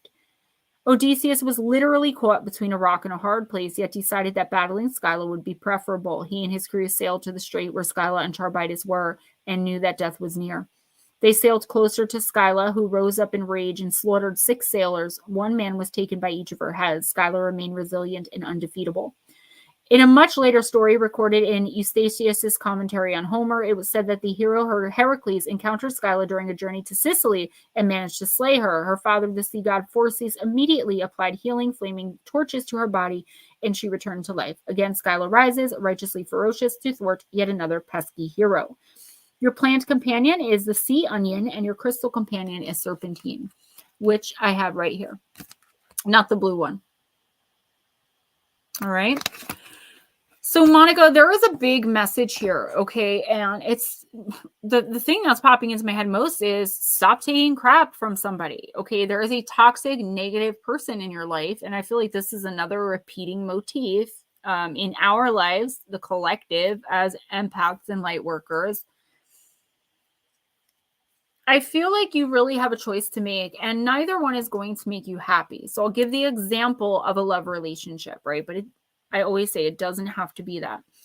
So you can stay with your narcissistically abusive, unloving, and unsupportive partner, or you can leave them and have to start all over again from scratch, find a place to live, probably get all new things because they're going to use your things as hostage against you. Things like that, right? Give up all your friends because the narcissist is charming and they're going to take his side. But I feel like it's time you stand up for yourself and you say no more, because you are getting to a point energetically and spiritually where you are beaten down by the world. That's how you feel. You're not in your power. You're not spiritually aligned. Your chakras are a mess. And this isn't a judgment. You have to start putting yourself first, Monica. Stop worrying about the what ifs. The universe is telling you to make a choice, or the universe is going to make one for you. And I always say making no choice is making the choice for the universe to make the choice for you, because the universe will be like, oh, she didn't learn anything from all of these terrible things that happened to her, all these things that she's been through made her the person she is today. So you know what? Let's go another round and see if she learns the lesson this time. This is a warning in a sense that if you don't make a decision, I would say, again, not during the retrograde, so you got at least a month to go. But make a decision by then whether you're going to stay or go from this relationship, job, situationship, whatever it is, friendship, kinship. I don't care. There is someone here that you either need to walk away from or figure out a way to live with happily and spiritually aligned, which with some people, like narcissists, for example, it's not possible. Stop reacting. Stop responding. Understand that when you're dealing with narcissists, the point is to get you to react. The point is to get you to respond in anger. That's how they get their supply from someone that's calling them out on their BS. I've said this before. Okay, I'm sorry it's going to be a little long, but I need to say it again because Monica needs to hear it. The difference between a narcissist and a regular liar is a regular liar will cop to it. Say you go up to your significant other and you say, why didn't you tell me you went to so-and-so's party last night? And they say, I didn't go to so-and-so's party. I told you I was at work. And you pull out a picture on your phone that someone took and sent you of them at so-and-so's party. A liar, someone remorseful that cares about you and your feelings, will cop to it and say, oh man, I'm so sorry. I'll make it up to you. I didn't tell you because I didn't want you to be upset, or I didn't want to hurt your feelings because you weren't invited. Something. They will give you a reason, an explanation, an apology. They'll try to make it up to you. They'll understand what they did was wrong. A narcissist, you can ask them, and when you show them the picture, do you know what they're going to do? They're going to say, you have mental issues going on. What, you're taking pictures? You're spying on me now? You're crazy. You need to go to a therapist. You need to take medicine. And you're like, I'm not crazy. What are you talking about? The conversation is now flipped and turned around, and it's about you defending yourself instead of how the narcissist betrayed you. You'll never get an apology. You'll never get an explanation, and you either have to live with it or not. And unfortunately, that's the kind of situation I see you in. No, Monica, I didn't mean that as like a judgment. I'm a huge mess. Trust me.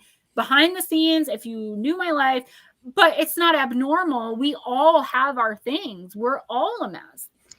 We're all just making our way through, And empaths, male or female, do have rougher lives because we tend to attract you know, the people that are the worst for us because we want to fix them. You can't fix or change a narcissist ever. Yeah, honey, you have to make a decision on that. Otherwise, the universe is going to step in. I would say in the next month or 2. We all have our burdens to carry. Exactly. Okay, you ready? We're going to do Mike. Oh, Squatch is a hot mess, girl. Who? Oh, Mike. I'm like, Mike, I'm going to use dark lights.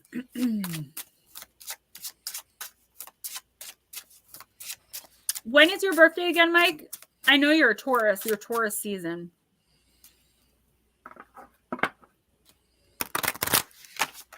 Why? What did I do?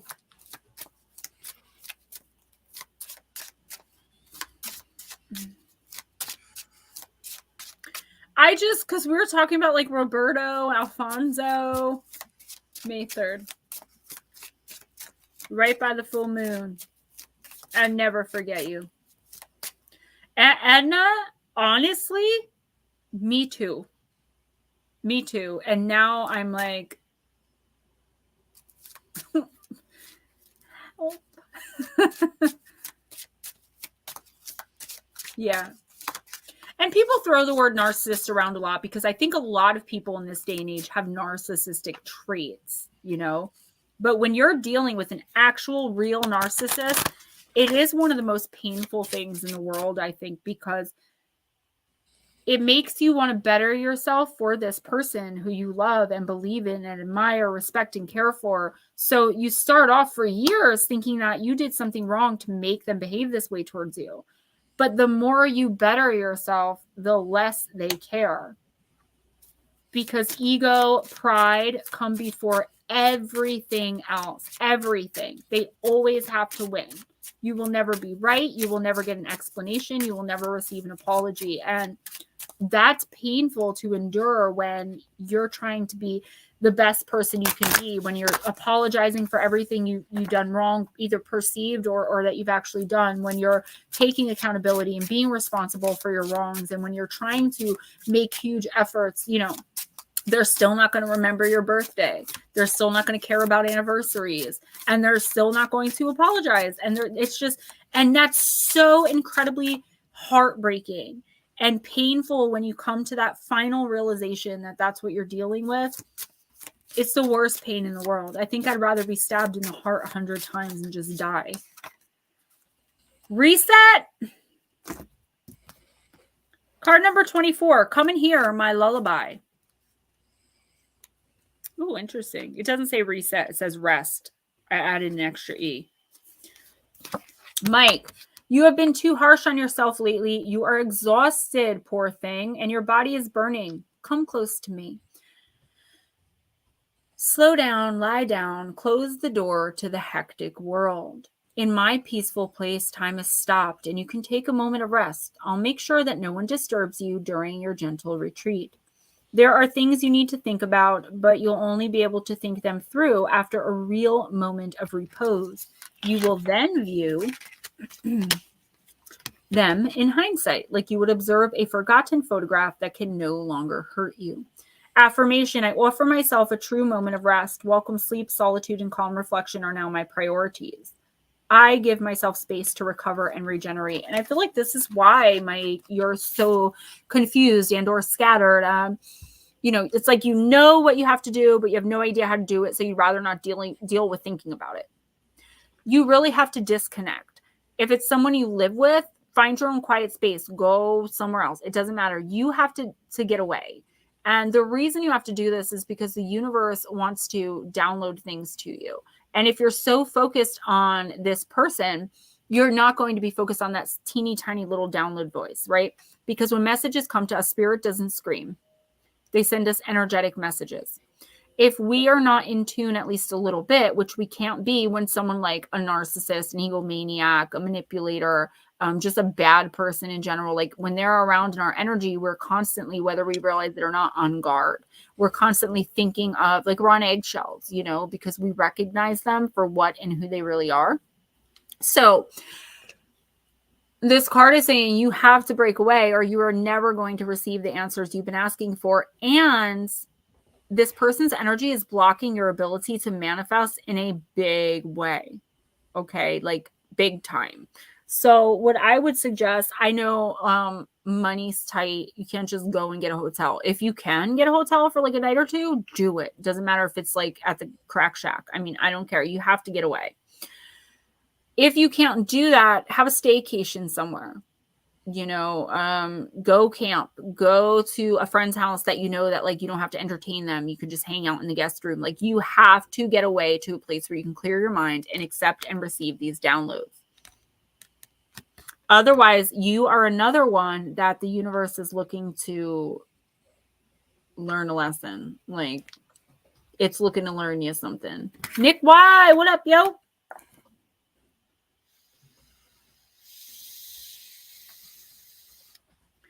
Hi, Eris. Yeah, but unfortunately, us empaths and light workers, like, we can see into everyone's BS. Like me, like my abilities, I can tell when your husband's lying to you. I can tell when your kid is lying to you. I can see an a-hole coming from a mile away. But once that person connects with my energy, especially romantically, it's like I'm totally blinded to it until it's too late. And then I have no choice but to open my eyes. And that's not just me. That's just an example I'm saying. I'm not even saying that is me, just an example of being an empath. But it's the charm that reels us in, especially someone from like a broken home who maybe has like daddy or mommy issues, who's looking for someone to care for them, who's maybe never had anything real. Those are the best types of people for narcissists because they get into your head, they find out everything about you, they want to know all the things, right? But really they want to know all the things so they can use them as weapons at a later date. We don't see that. And even if we do, we feel like we're not being fair to them, right? We just met them. How dare us judge them by their sickening energy and red flags?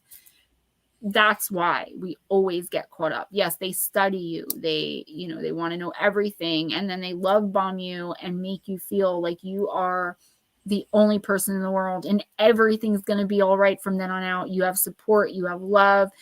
They're so kind and considerate. If you cry, they cry with you. They break down. They're your best friend. They're your hero. And then one day you challenge them. You don't like something they did. This is usually after you get too close that you could just walk away. Like if you move in with them or marry them, God forbid, or have a child with them or all three. That's when they start because that's when they know like they've got you. So if you question them even once, you will be immediately and completely discarded for someone else who gives them supply. Supply doesn't mean sexual. This is why I say I should do videos about this because I've been really studying narcissism for about a year now. And I think I have a really good grasp on it and how painful it is. And I feel like if people saw those videos, just short videos, it might make them feel better to know that they're not alone and to know like narcissists really make you question your own reality.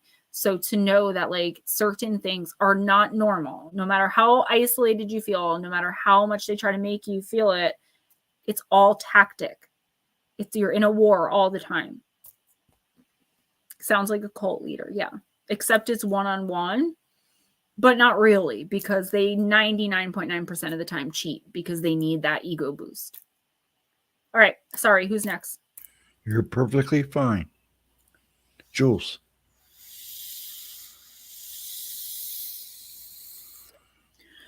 Jules, I'm going to use myths and mermaids. So one of the soaps Blue Crossroads sent me, it was homemade soap. He sent me 3. They all smelled so good, but one of them, of course, was called All Hail the Queen.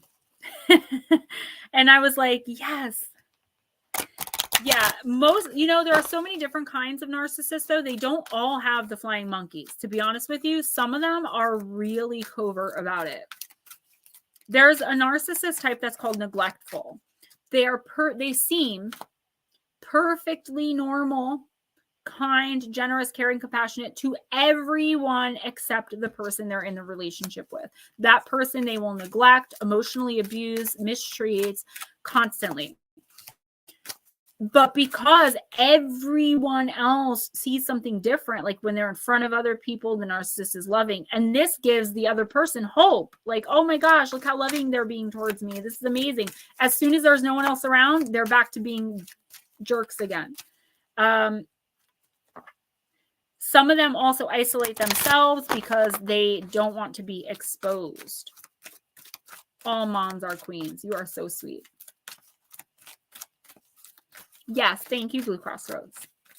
Tell Natasha I said hello. Nick, you getting a reading? Monica, yeah, that's the worst. Just cut ties. I know it's easier said than done, and I'm not judging you. I'm just giving you the message from your spirit team. All right.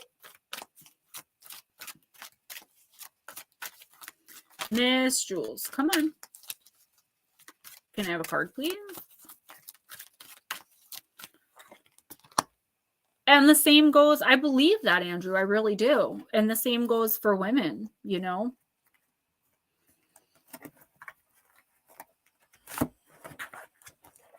All right, I'm just trying to get a little more organized here because I have things about to fall. Okay, Jules, you got the Golden Mermaid, card number 23, great number. A beautiful mermaid with shimmering tail lounges in a warm tropical sea. Her golden scales speak of decadence and excess. Her expression displays boredom and complacency. She is comfortable, perhaps too comfortable, in her opulence and docility. Divination meaning, beware complacency. It's easy to become complacent with one's situation and surroundings, but it's also dangerous. The status quo is simple to maintain, but ceasing to strive for more leads to stagnation. Even if you are not dissatisfied with your environment, do not be afraid to set goals and actively pursue them. Get out of your comfortable rut and push yourself. Stretch your mind, your body, and your boundaries to see what you can accomplish when you put your mind to it. You have been in the same place mentally, emotionally, physically, and spiritually for too long, and it's time to move on to bigger and better places. Keep in mind, however, that not everyone around you may be prepared to or even interested in moving up with you. This may be a move that's yours to make alone. So, Jules, I do feel like you're in a good place. Hi, Divine Empathic. I was like, wait a minute, I know that photo. Well, I love it. I love it. I love it. I love it. Is the channel up? Let us know. Drop a link. Do your thing. I'll reshare all of your videos. Okay, so Jules, I do feel like you're comfortable. You're in a good place finally, you know, and not everything's not perfect, but do you know what I'm saying? It's like it's perfect enough for you because you're finally in a comfort zone. And the universe is saying that's okay. Definitely enjoy that. You deserve it. You have come so far. Oh, thank you, Monica. You guys are so sweet. You've come so far. You've done the work. Like you're focused on your spirituality. You're focused on healing. You're focused on your abilities. You're focused on light working. And that's great. But now it's time for the next step. Enjoy this for another week or two. And then hopefully we'll be in here and you can get another card and I can tell you where the universe wants you to go. But what I will say is this. You have come so incredibly far. The universe wants to reward you with blessing, abundance, help you manifest quicker, faster, more easily. But if you're not backing that up with action, you can sit around writing manifestations all day. But if you just, I'm not saying that you do sit on the couch or that you're lazy. I'm just using this as an example. But if you never leave your house, how will you meet your soulmate? You know, even if you meet them online, like if you know what I'm saying? Like you have to put action behind it. The universe is saying you don't have to do anything right now, but start thinking about what your next goal is, what your next move is. Yes, and Edna, absolutely. Listen to your body, folks, and take care of yourselves. If your energy feels off when you're around somebody, it's for a reason. Whether everyone else loves them or not, there's a reason you're not meshing with them. Maybe that's just not your person. They're not your people, you know? Everybody is not for everybody. Everybody is the a-hole in someone's story, right? Myself included. And a lot of people's, believe me. Okay, go ahead and do Nick. You only have Nick, Eris, and Divine left. Okay. And then I'm going to show the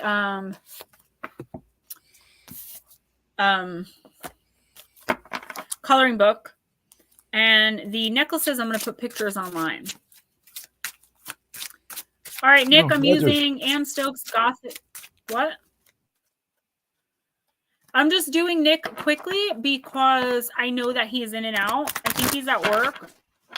Yeah, don't forget Heather. And if your name, call those names again, please. And guys, if your name isn't called, let us know. Okay. Nick, Eris, Divine, and Heather. I called you earlier, but you must have left. But you can be after Divine. You're the last batch of people, anyways. Oh, Divine. No, actually, TMP Press, I wrote 2 articles for them in the past. And Thomas, he's actually making another one too. He included a picture of me in the paranormal coloring book. I'll show it to you guys for people to color. It's so cool. But he wrote YouTube star on top of it. And I'm like, I'm almost there. Almost there, but I loved it. It's so flattering, you know, and I'm proud of myself. 5 years ago, I was 86 pounds, losing my hair and addicted to drugs, living off the streets and eating out of garbage cans. Now I'm in a coloring book. Like, come on, you know, I have to be proud of that. All right, everybody, Divine Empathic, don't leave here. But when the stream ends, go and check out her channel. That is our friend Lightworker. We want to support her. All right. Nikki, are you listening? Yatsula.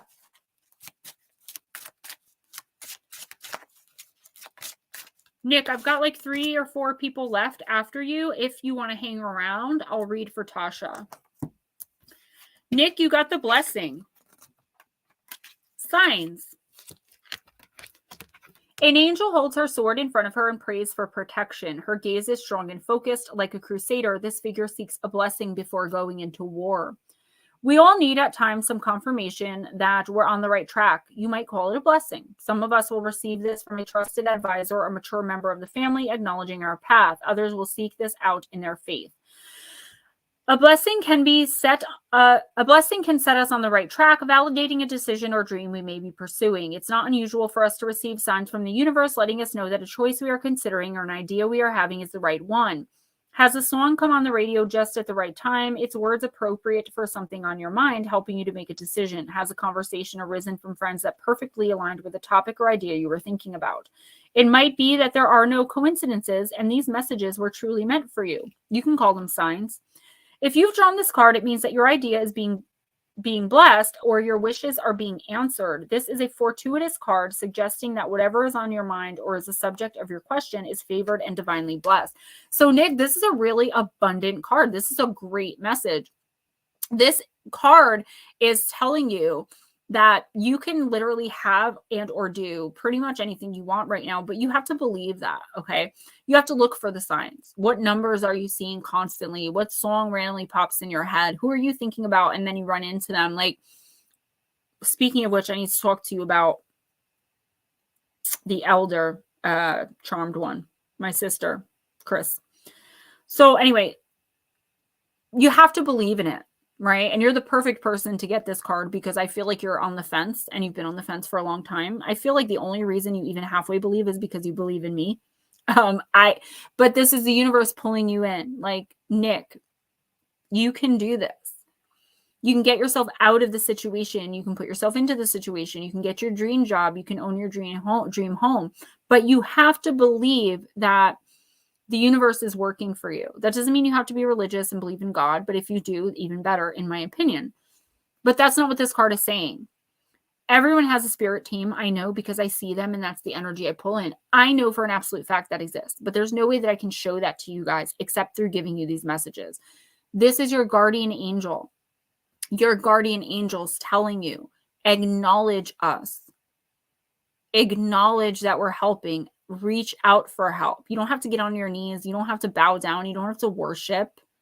You're not supposed to worship angels anyway. It says it in the Bible. All you have to do is acknowledge the blessings that they could give you and you can have them.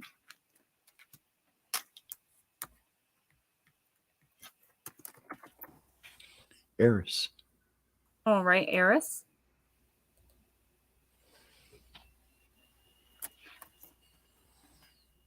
Hold on 1 second. I'm subscribing.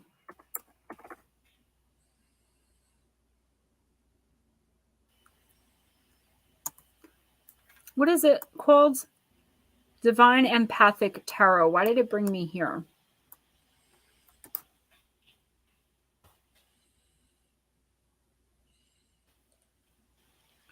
No, that's Can't not you you. click the link that's in your chat? Oh, there she is. Okay. There's someone else called Empath Tarot. That's the girl that like I listen to her husband religiously. But I think that she should be okay, Nick, I will do my best. I've got a lot going on here too. A lot. I think that she should be doing spiritual videos and like giving spiritual advice and guidance and help, because she'll pull one tarot card and then the next 15 minutes is her talking about spirituality, treating your body better, doing this and that. And it's just like, where do the cards come into play here? It drives me crazy. Oh, okay, cool. I got you though. I just subbed. All right, Eris. Seeker. We'll use the Seeker Oracle. I love my new work desk. I love this new space. I don't have it all set up yet, but there's so much potential and I'm really excited for it.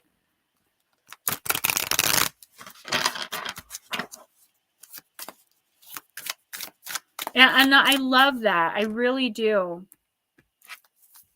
It started coming back to me about 3 years ago. That's when I found Steve, then Gemma, and all of you. I can't tell you how good it is to talk openly. Yes, doing Zerodi it is. I got beef.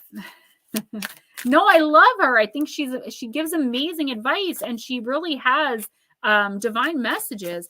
But you can't say that you're doing a tarot reading and then only pull 1 or 2 cards and then go off on a spiritual tangent. I go off on rants all the time, but I'm going by messages in the card. I'm not saying I'm going to do a 7 or 10 card tarot reading and then pulling 4 cards and saying going off for the next 15 minutes.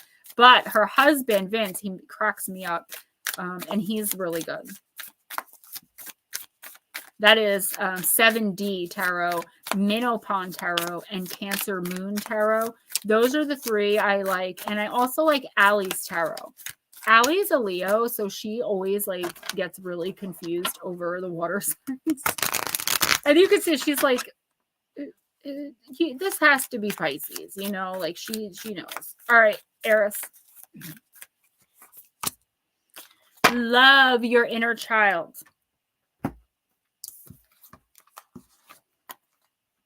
Actually, Nick, I probably don't have your number anymore because when I got my new phone, I got the S23 Ultra.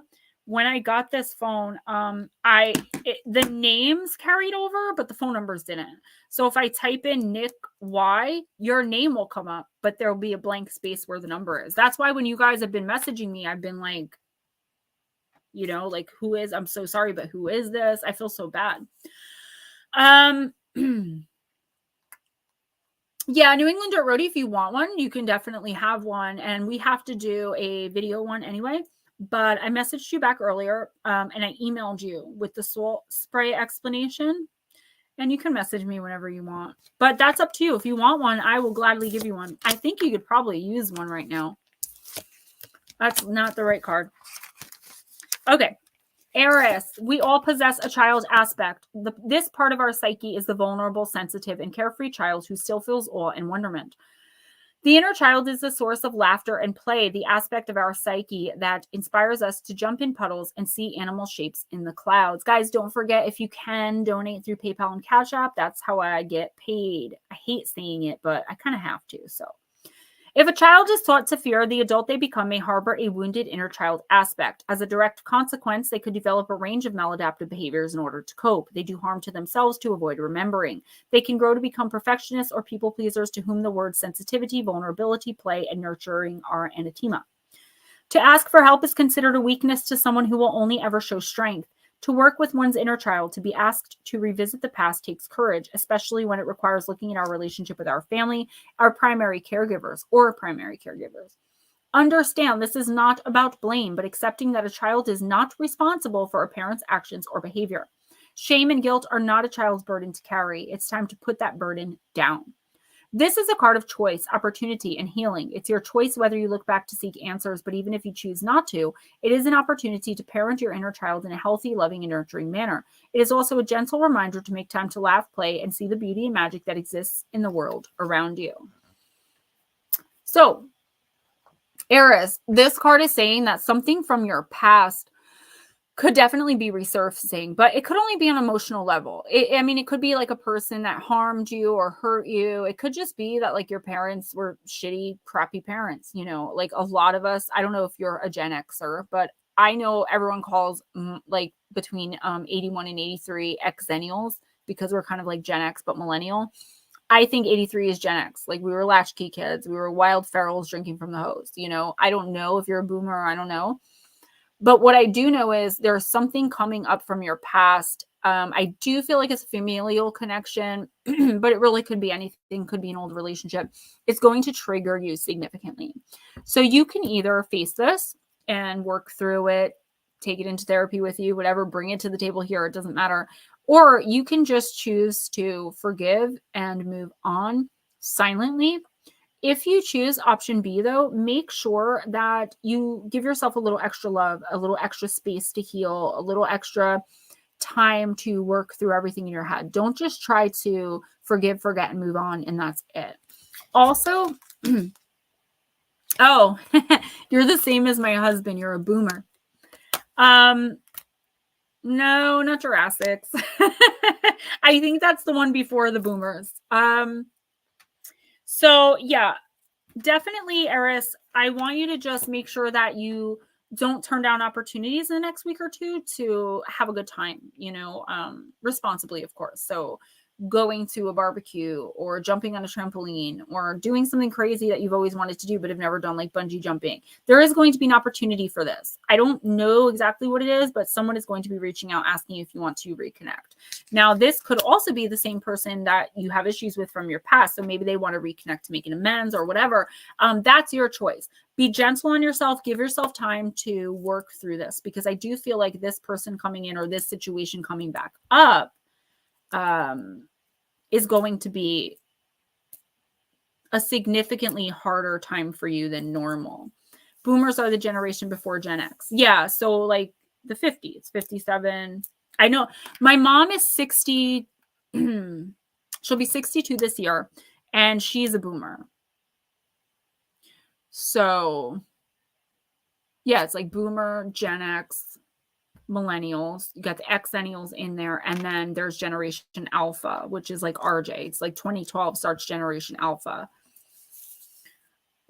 Dude, like, listen, I have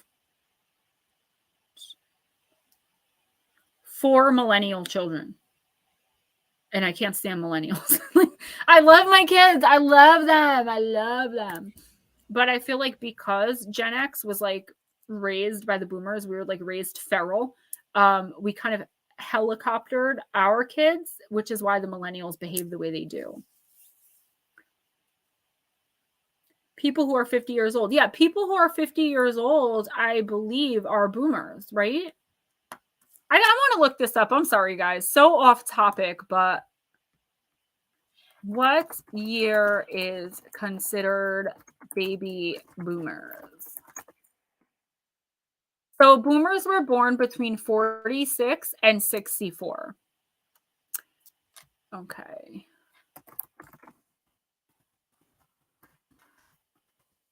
And then Generation X is 1965 to 1980. And I really hate that, because 83 too, like they're like, oh, 1980, like we're the last people that didn't have internet or cell phones. Like, dude, I grew up before they even had caller ID and when HBO first came out. So I'm a Gen Xer. I will not be a millennial. Who's next? Yes, last year is 64. 1985, millennial raised by boomers. Gen X, yes.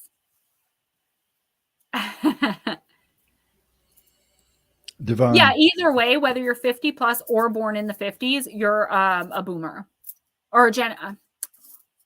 What year were you born? Now I need to know, slow motion. If you're 50s, so that means you were born, I'm so bad at math, in the 70s? Yeah, in the 7, you're Generation X, Gen X. That Mike, that's what I'm look at my hair. Mike, that's what I'm saying though. It's like I don't feel like I don't know why I'm talking about this. Yeah, no phone. Yeah, that little antenna on top of the TV, no remote control. Saturday morning cartoons with a big bowl of cereal. Then you go out and play. We lived and died by the street light, right? Okay, so Eris, here's what I would suggest just based on this card. Go out and have fun. Okay? Go out if you choose to meet with them. Enjoy yourself, but don't get too reconnected until you're absolutely sure of their motives. Okay, because there could be something here that really triggers you. And I am getting a little bit of a toxic sense from this person, but that could be them coming out of my hair, I screwed it up, of their toxicity. Okay, that could be them trying to become a better person. It's annoying because I didn't touch my hair the entire time we've been streaming because I knew it was going to mess up.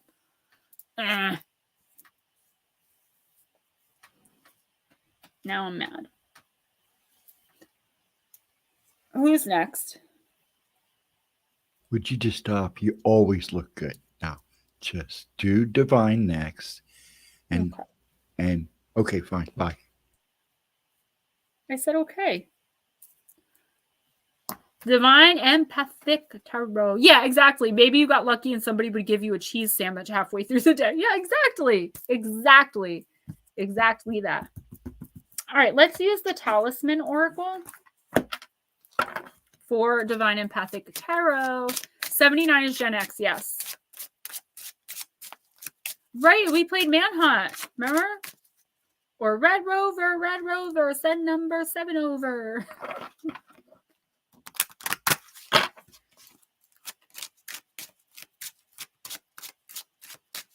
Yeah, well, I think Gen X had the best music, ma'am.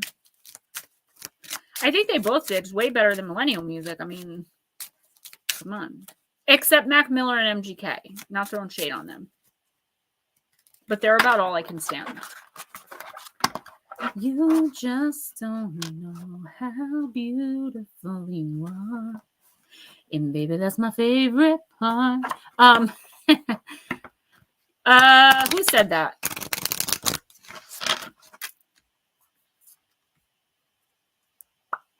I don't care if my hair is a mess. I'm just glad it's still there. That's why I'm so touchy about my hair, because I did lose a lot of my hair a few years ago because of just coming out of addiction. I had a very bad vitamin deficiency. Vitamin B12, believe it or not, will make you lose your hair.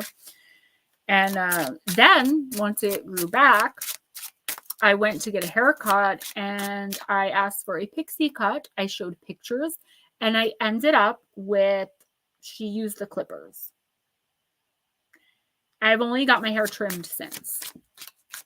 That was the day before Easter in 2019. I'll never forget it. Because RJ's first Easter, and we were going to be taking Easter pictures, and I looked like a boy. So now, I'm very particular about my hair. All right, here we go.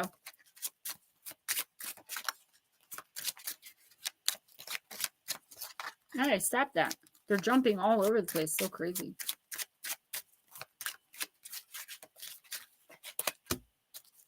Learn the truth. Love this card. 8 grams of methyl sulfomethane throughout the day, every day for hair loss. Well, that's actually good to know because I'm always afraid of losing it again.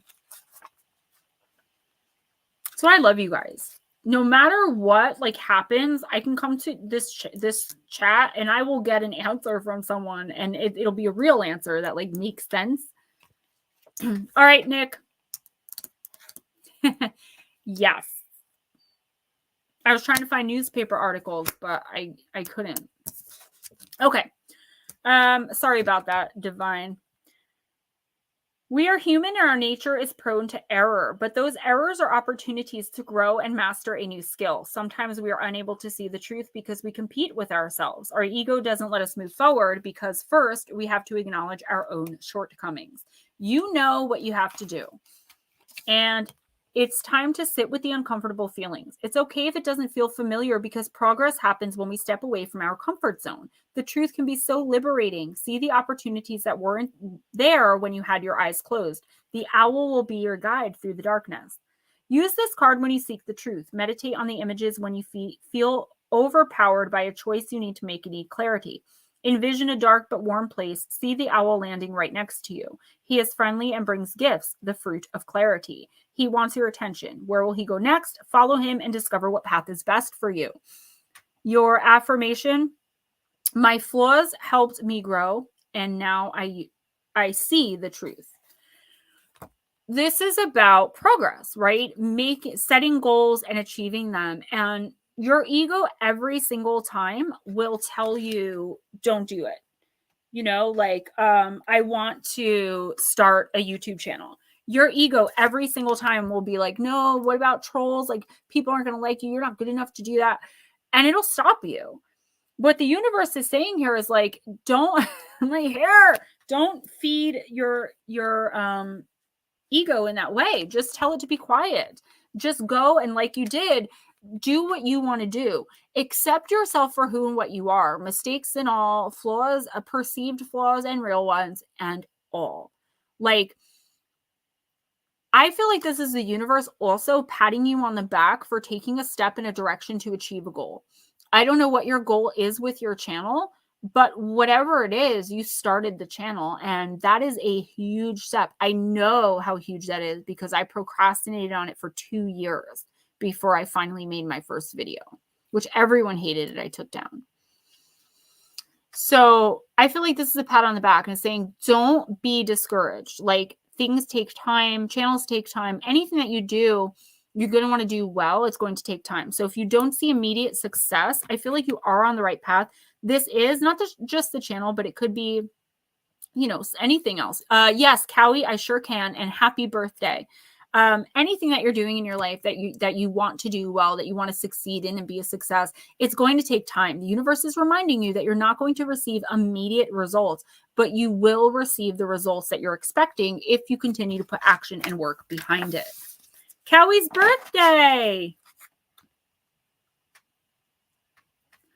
Nope. A sucker's bet. I went all stream without doing it though, and I just kind of did it without thinking.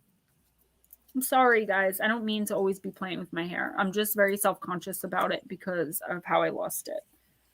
And I still have a little patch of bang that like won't grow back. What is going on here? I'm going to have to put it up. I'm going to have to put it up and like it.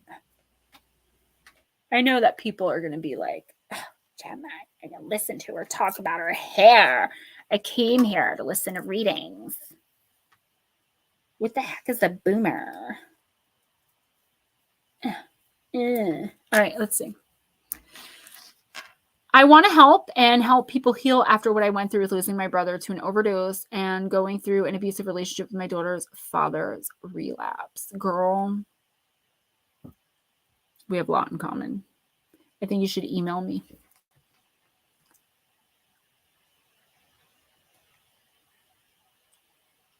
What is that, New England Dirt Roadie? I'm sorry, you probably mentioned it, but like I don't. Tell me again. Be yourself and have fun. If someone doesn't like it, they can change the channel. Do it because you enjoy it. Can I tell you, it took me about, I've been doing this for, next month will be 3 years. And it took me about 2 years before I wasn't like incessantly trolled. People made fun of my accent, my voice. They told me to start a gas leak in my house and get rid of myself. They told me that my voice sounds like a cat that got hit by a train and was dragged screaming for 10 miles. They talked about I was shamelessly self-promoting constantly, that I was a B word. I didn't even say anything. I would just come on the stream and people were like, oh, this one's a bitch, you know. They made fun of my hair, my voice, my ears, my tattoo that I have here of my deceased baby's father. They made fun of my clothes. They made fun of everything. Until finally I started ignoring them and started just being myself. Yes, I go off on tangents. Yes, I'm silly. Yes, I get personal. But this is my channel, and I welcome you all to do the same. You know, look at me. I look like a crazy person. Do I care? Not really. All right, I'm sorry. Cowie, it's your birthday, so I'm going to read a card for you. Let's do Gothic. Oh, it's Cowie's birthday. I'm just going to read him real quick, and then we got the last two of you. Kind of supplement methyl sulfomethane. I'm going to look that up. Because the thing is, like, I wanted to try CBD oil or tinctures, right? Or gummies, like something. But my Suboxone blocks everything. I can't even do that. Except for marijuana, which I hate. I don't like smoking. So you're welcome, Cowie. Thank you, multifaceted Jules. And I finally am to a point where I agree. I'm like, listen, I love my channel. I love my subscribers, my friends, my family. I love what I do. And I'm happy with my channel. I wish I got more views. I wish I got more likes. But at the end of the day, like, I found a happy place. And I'm good with that. All right, Cowie and Stokes Gothic, you got Only Love Remains.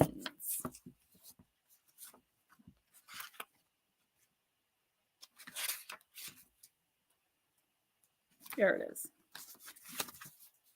It's the card of memories. A woman stands before an archway, touched by an ivory palette. Her lace wings, her hair, and the ivy behind her are drained of color. Only the rose, which she holds up in prayer, is red with life and vibrancy. The woman in this card is at one with her memories. She breathes them in, and they give her life. Anybody who has lost a loved one or feels that their best times have passed will be able to relate to this. It might feel like only their memories and love remain. If you have drawn this card, it means that the past is of some significant importance to your question. While you may feel as though your life is now colorless without something or someone you held dear, this may not be wholly true. This card is a reminder of the good times and a chance to reminisce, but also reminds us of the danger that living in the past can bring. There is always more to achieve and enjoy. As a card of times gone by, Only Love Remains will simply alert you to the past in some readings. A solution could be found in a previous life lesson, or in some instances, someone from your past could make a reappearance. I was just talking to Eris about this. So someone could be coming in to reconnect with you, okay? I don't feel like this is a bad thing. I feel like this is going to be a really important opportunity in your life. And you're going to be okay whether you decide to reconnect with them or not. I don't feel like any shadiness surrounding this energy. I feel honesty and respect. So what that means to me is this person simply wants to reconnect with you because they miss you, or they left some things unsaid, or you know, there's, ew, why did I get so many yellows? There's definitely a reason behind it. But it's up to you to make that choice. And it's not living in the past to think about someone you loved who passed away, or a friend that you lost, or an opportunity that you missed, or a relationship you should have left sooner. Like, you can have a moment. You can look back on those things, but don't get stuck there, Cowie. It's your birthday. Getting this card on your birthday, okay? It's like, be sure to move forward. Be sure to move forward with pride and confidence, dignity, and integrity. And don't let anyone hold your past against you. And anyone that tries to do that, like, use something you did 50 or 15 years ago as a bargaining tool, get rid of them. This is a really good time to do a spring cleaning, and it actually is spring.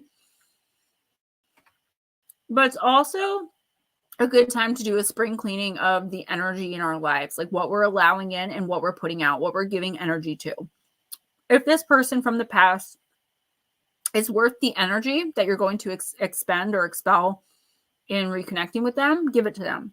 If not, just tell them no thank you and move on. If it was a toxic, chaotic, and or abusive, neglectful, lower vibrational relationship, though, I would warn you to stay away from it at all costs and don't get sucked back in. Doesn't have to be romantic. It could be an old employer.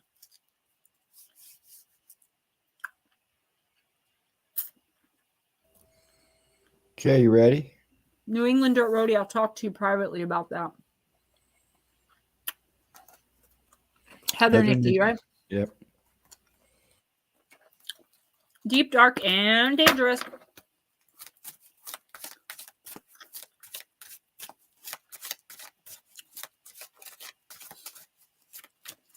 Ice cream is one of my favorite indulgences. I'm not a big snack person. I eat candy when my sugar goes low, but otherwise I don't really snack. Except middle of the night. I get up in the middle of the night and eat. But I do really love ice cream. Any ice cream except plain vanilla. I'm good. And even plain vanilla, I just pour chocolate syrup and whipped cream and mix it up. And I microwave my ice cream. 4 scoops of ice cream gets microwaved for 12 seconds. You're welcome, Cowie. Just be on the lookout, okay? Is it really? It seems to work for me. I chow down on Sour Patch Kids and Jolly Ranchers when my blood sugar feels low. Okay. Sorry.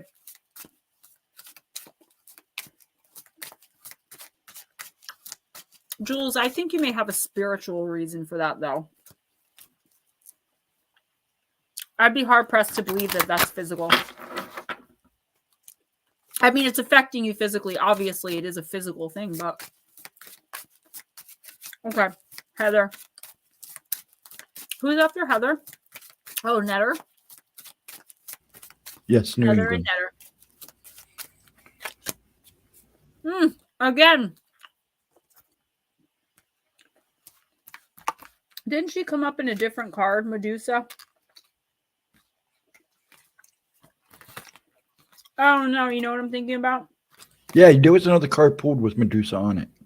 Not this one, but I just want to look real quick, guys. I think that's good. She came up in a personal reading today, too. So that might be what I'm thinking about. Nope. Skyla. I could have swore we talked about Medusa, though. I don't know. Okay. That's the personal I did. It's the card of injustice, Heather. Card number 43.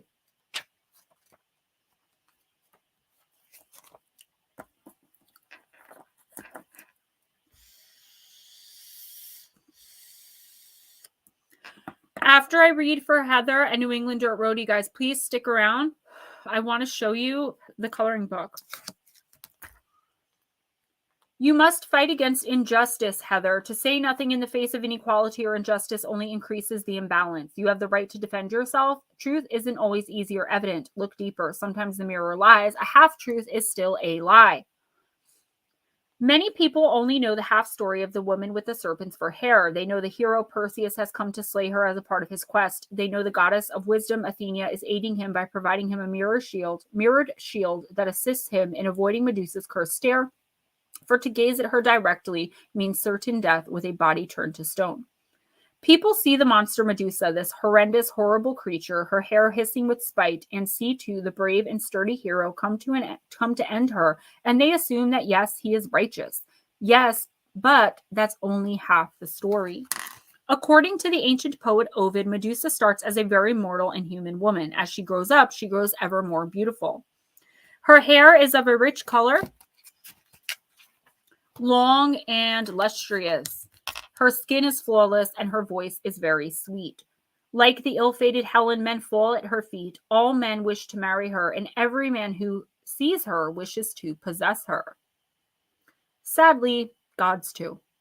The sea god Poseidon discovers the beautiful Medusa as she walks one day to the temple of Athena. The god doesn't wish to marry her, but he wants her, and instead intimately assaults her while she has never had... intimately assaults her inside the sanctuary. Athena sees them defiling her temple, and while she has never had a good relationship with Poseidon, she becomes totally enraged that he would disrespect her so greatly. Here we have to examine the actions of Athena. Does she presume that the sex act she witnessed is not an intimate assault, but something both were participants of, or participating in? Does she know it was an intimate assault, yet is so angry to see this in her sacred sanctuary that both parties must suffer anyway? Whatever the answer, Medusa is cursed by Athena. Athena, Athena curses her beauty and attractiveness to others. Medusa's beautiful hair becomes a seething halo of deadly hissing snakes, and those who gaze upon her, she involuntarily turns to stone. Imagine being intimately assaulted and also never being able to look into another human face again to find compassionate connection without killing them.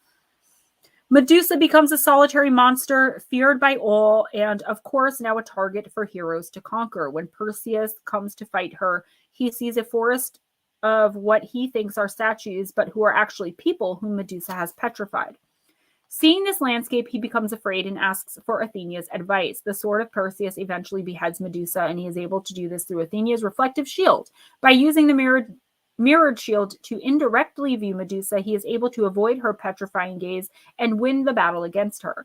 This story highlights injustice and and the nature of truth. And in this version, Medusa is an innocent, but in other versions, not so much. After all that happened to her, she had a right to justice and certainly a right to defend herself. She was the victim here. She wasn't asking for attention or to be assaulted, yet she became hunted by heroes because she would turn others to stone. In our modern society, we have huge problems with what justice is and who it is available to. Happily, the story of Medusa is being seen with new eyes, and her mythos is being re-examined. Perhaps the most obvious example of this is from sculptor Luciano Garbati, who created Medusa with the head of Perseus. This sculpture has been installed in the park facing the New York County Criminal Court, where Harvey Weinstein stood trial.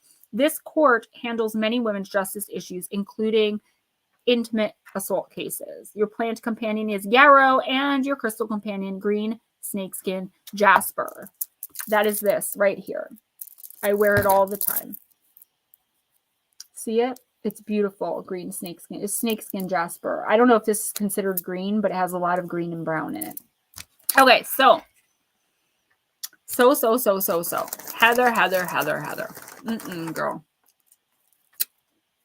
Someone is lying to you. And they're lying by omission. So, for instance, and this happened to me one time, and it should have been a huge red flag, but I just let it go. You ask the person that you've been seeing for a while if they're married, and they say no, they're divorced. Been divorced for 8 years. You find out 18 months into the relationship that they live with a woman that they've been with for that 8 years. So you confront them. Like, why did you tell me you were single? And they say, I didn't say I was single. I just said I wasn't married. That's lying by omission.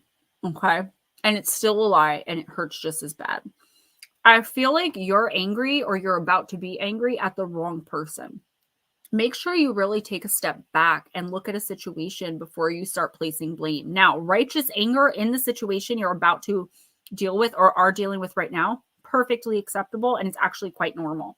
However, I'll give you an example of a third-party situation. You walk in on your boyfriend or husband with another woman in your bed. You immediately go to attack the woman. Is it the woman's fault that your husband or significant other told her he was single and that was his house? I mean, if you really think about it, it's not.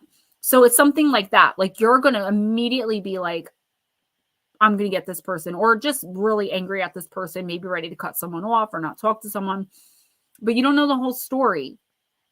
And you're going to end up making a really bad decision, cutting someone out of your life or saying something that you didn't mean to say. Wait it out. Okay. If this comes up in the next week or two, I would ask you personally, and the universe is saying, wait at least until the 3rd week of May before you have any kind of reaction. I know that's really hard to just turn and walk away. And it's not pretending like something isn't happening. It's really thinking it through, getting all of the information, because whoever else is involved here, however many people it is, whether it's 1 or 4, it doesn't matter. No one is telling you the whole story. Someone is telling you something that is making themselves look better than they are. Like, they're actually the ones that did something bad or wronged you or hurt you in some way, but they're placing blame on someone else. And because you want so badly for that to be true, you're not thinking it through. Give yourself time to think things through. Netter.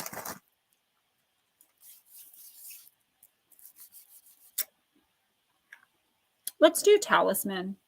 No, let's do fairy tale.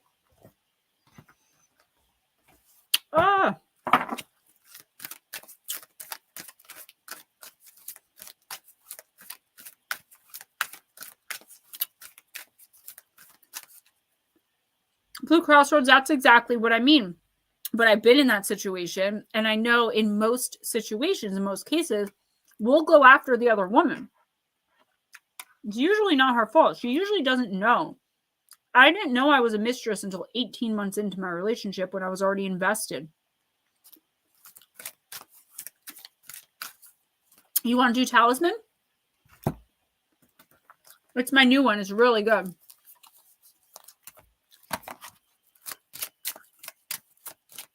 I mean, it's almost like second nature. We don't want to blame the person that is supposed to love and protect us for hurting us, right? Yeah, I didn't know.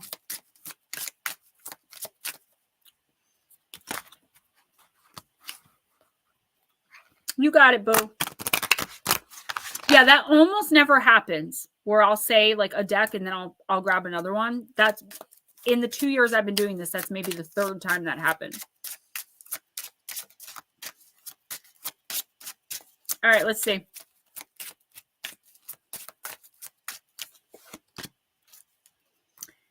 Ooh, sounds sexy. The elixir of life. I turned right to it. I love when that happens. Mortality is a reminder that life is short. The Elixir of Life card does not offer immortality, but shows up in a reading to remind you that there are things that are greater than us, and by adopting this philosophy, we can become part of a whole that in and of itself is immortal.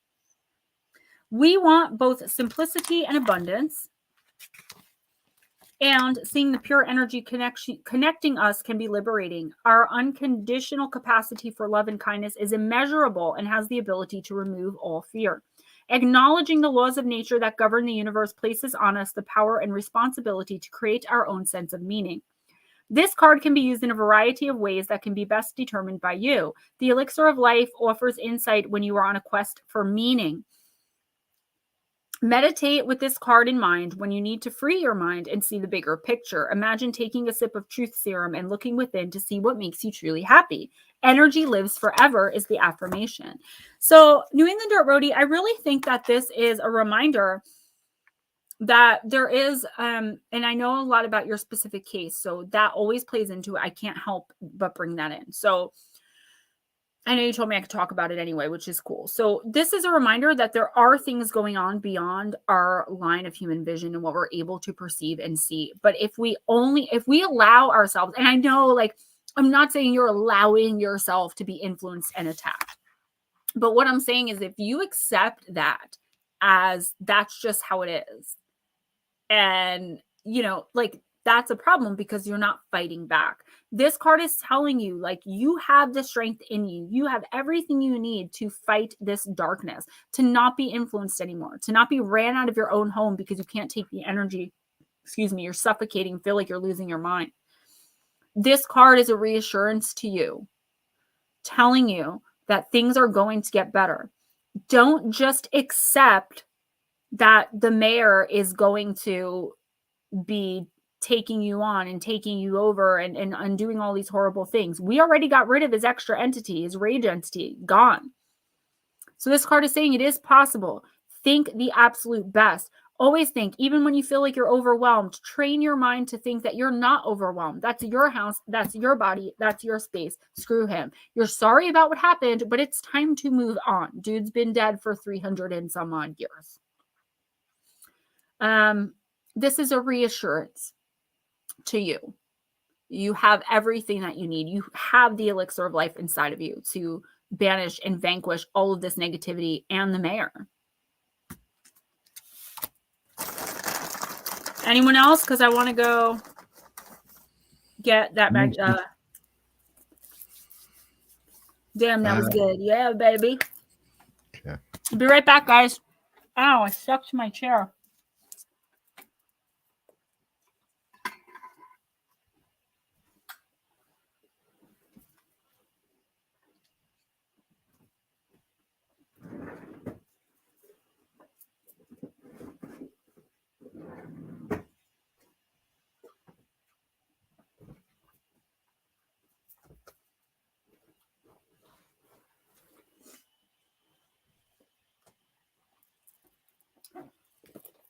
All right.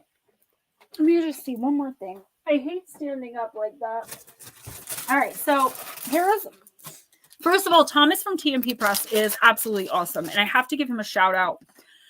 He made the domain for me, which I haven't even checked out yet. I haven't had time, and he's kind of like always there every couple of months. Like, hey, how are you doing? Like checking in. He's so cool. So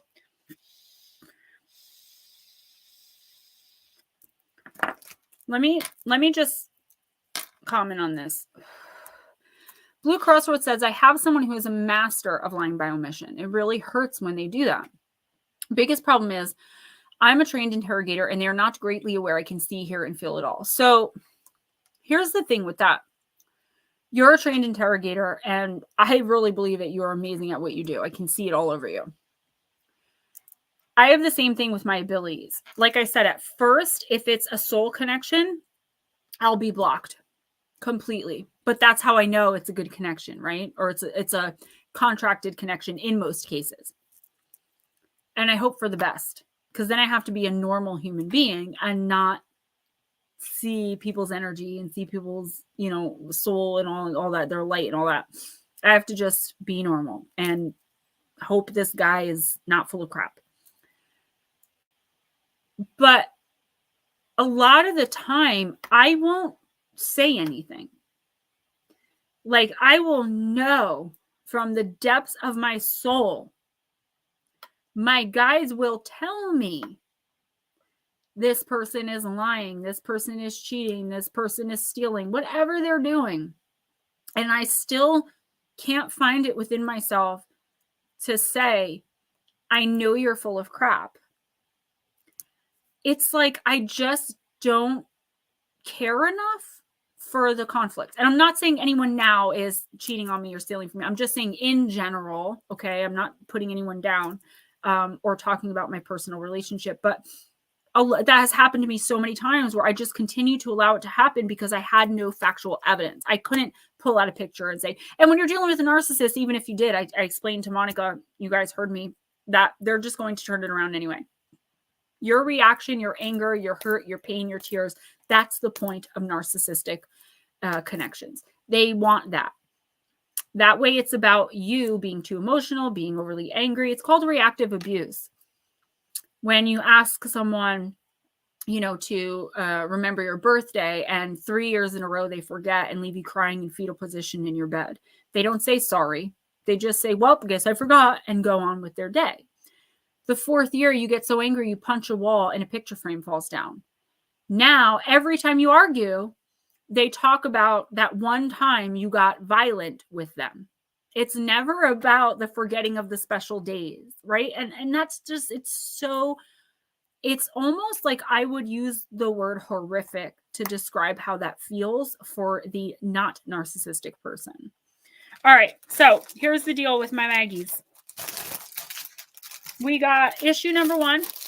Well, my first issue is actually issue number, I believe, 5, 5th issue, where we did this. He did such an amazing job. I want to show you guys the inside too.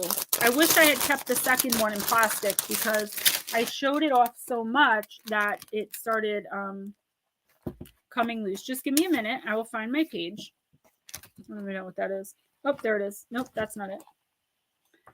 So I did a thing for them where I also is this what's his face? Is this Connor? Looks like him. I was gonna say it looks like him. I did an article for them, and then I did a video of that article. So I believe this first one is the Demon Claire. And just give me 1 minute. I'm so sorry. I want to find the pictures inside that he did because he did such an amazing job. And then my second one, which I'm going to show you guys next. Thank you for hanging out and checking this out, by the way. I'm really proud of it. It's a major accomplishment for me. And it's just something that, I worked really hard for. And I'm so grateful. He told me I can write for them anytime. And I think I'm going to try to write another one soon. Where am I in here? Oh, here I am. Okay. So this is, I believe, the Demon Claire story, or this might be the Shadow People. Oh, nope, it's Claire. So, all right. Claire, the aberration from another realm by paranormal experiencer Gemma Jade. So we have that picture. And this, I write, I'm verbose, guys, you know that. So I write, I'm very long-winded with my writing. I love that picture with me with the black eyes. And then this one, which I love that picture too. It says, I wonder if the little girl I've seen playing outside a time or two when I happen to have driven by has a friend named Claire, a special friend who will one day take her for a walk down memory lane in those creepy woods nearby the house. That was my first ever demon encounter, and I did do a video. It's called The Demon Claire. So let me just show you guys number 2 and put this one back in its wrapper. I might put them all in here, actually. I do believe that was Connor. I'm going to text him and ask him. I haven't heard from him in so long. He's doing really big things. Bigfooting. Man, I wish I was doing some of the stuff he was doing. I dropped one. Hold on, guys. I'm sorry. Okay. So I'm not going to show you the coloring book yet. So this is the second issue that I did for them. And these are available on the paranormalmagazine.com or tmppress.com, actually.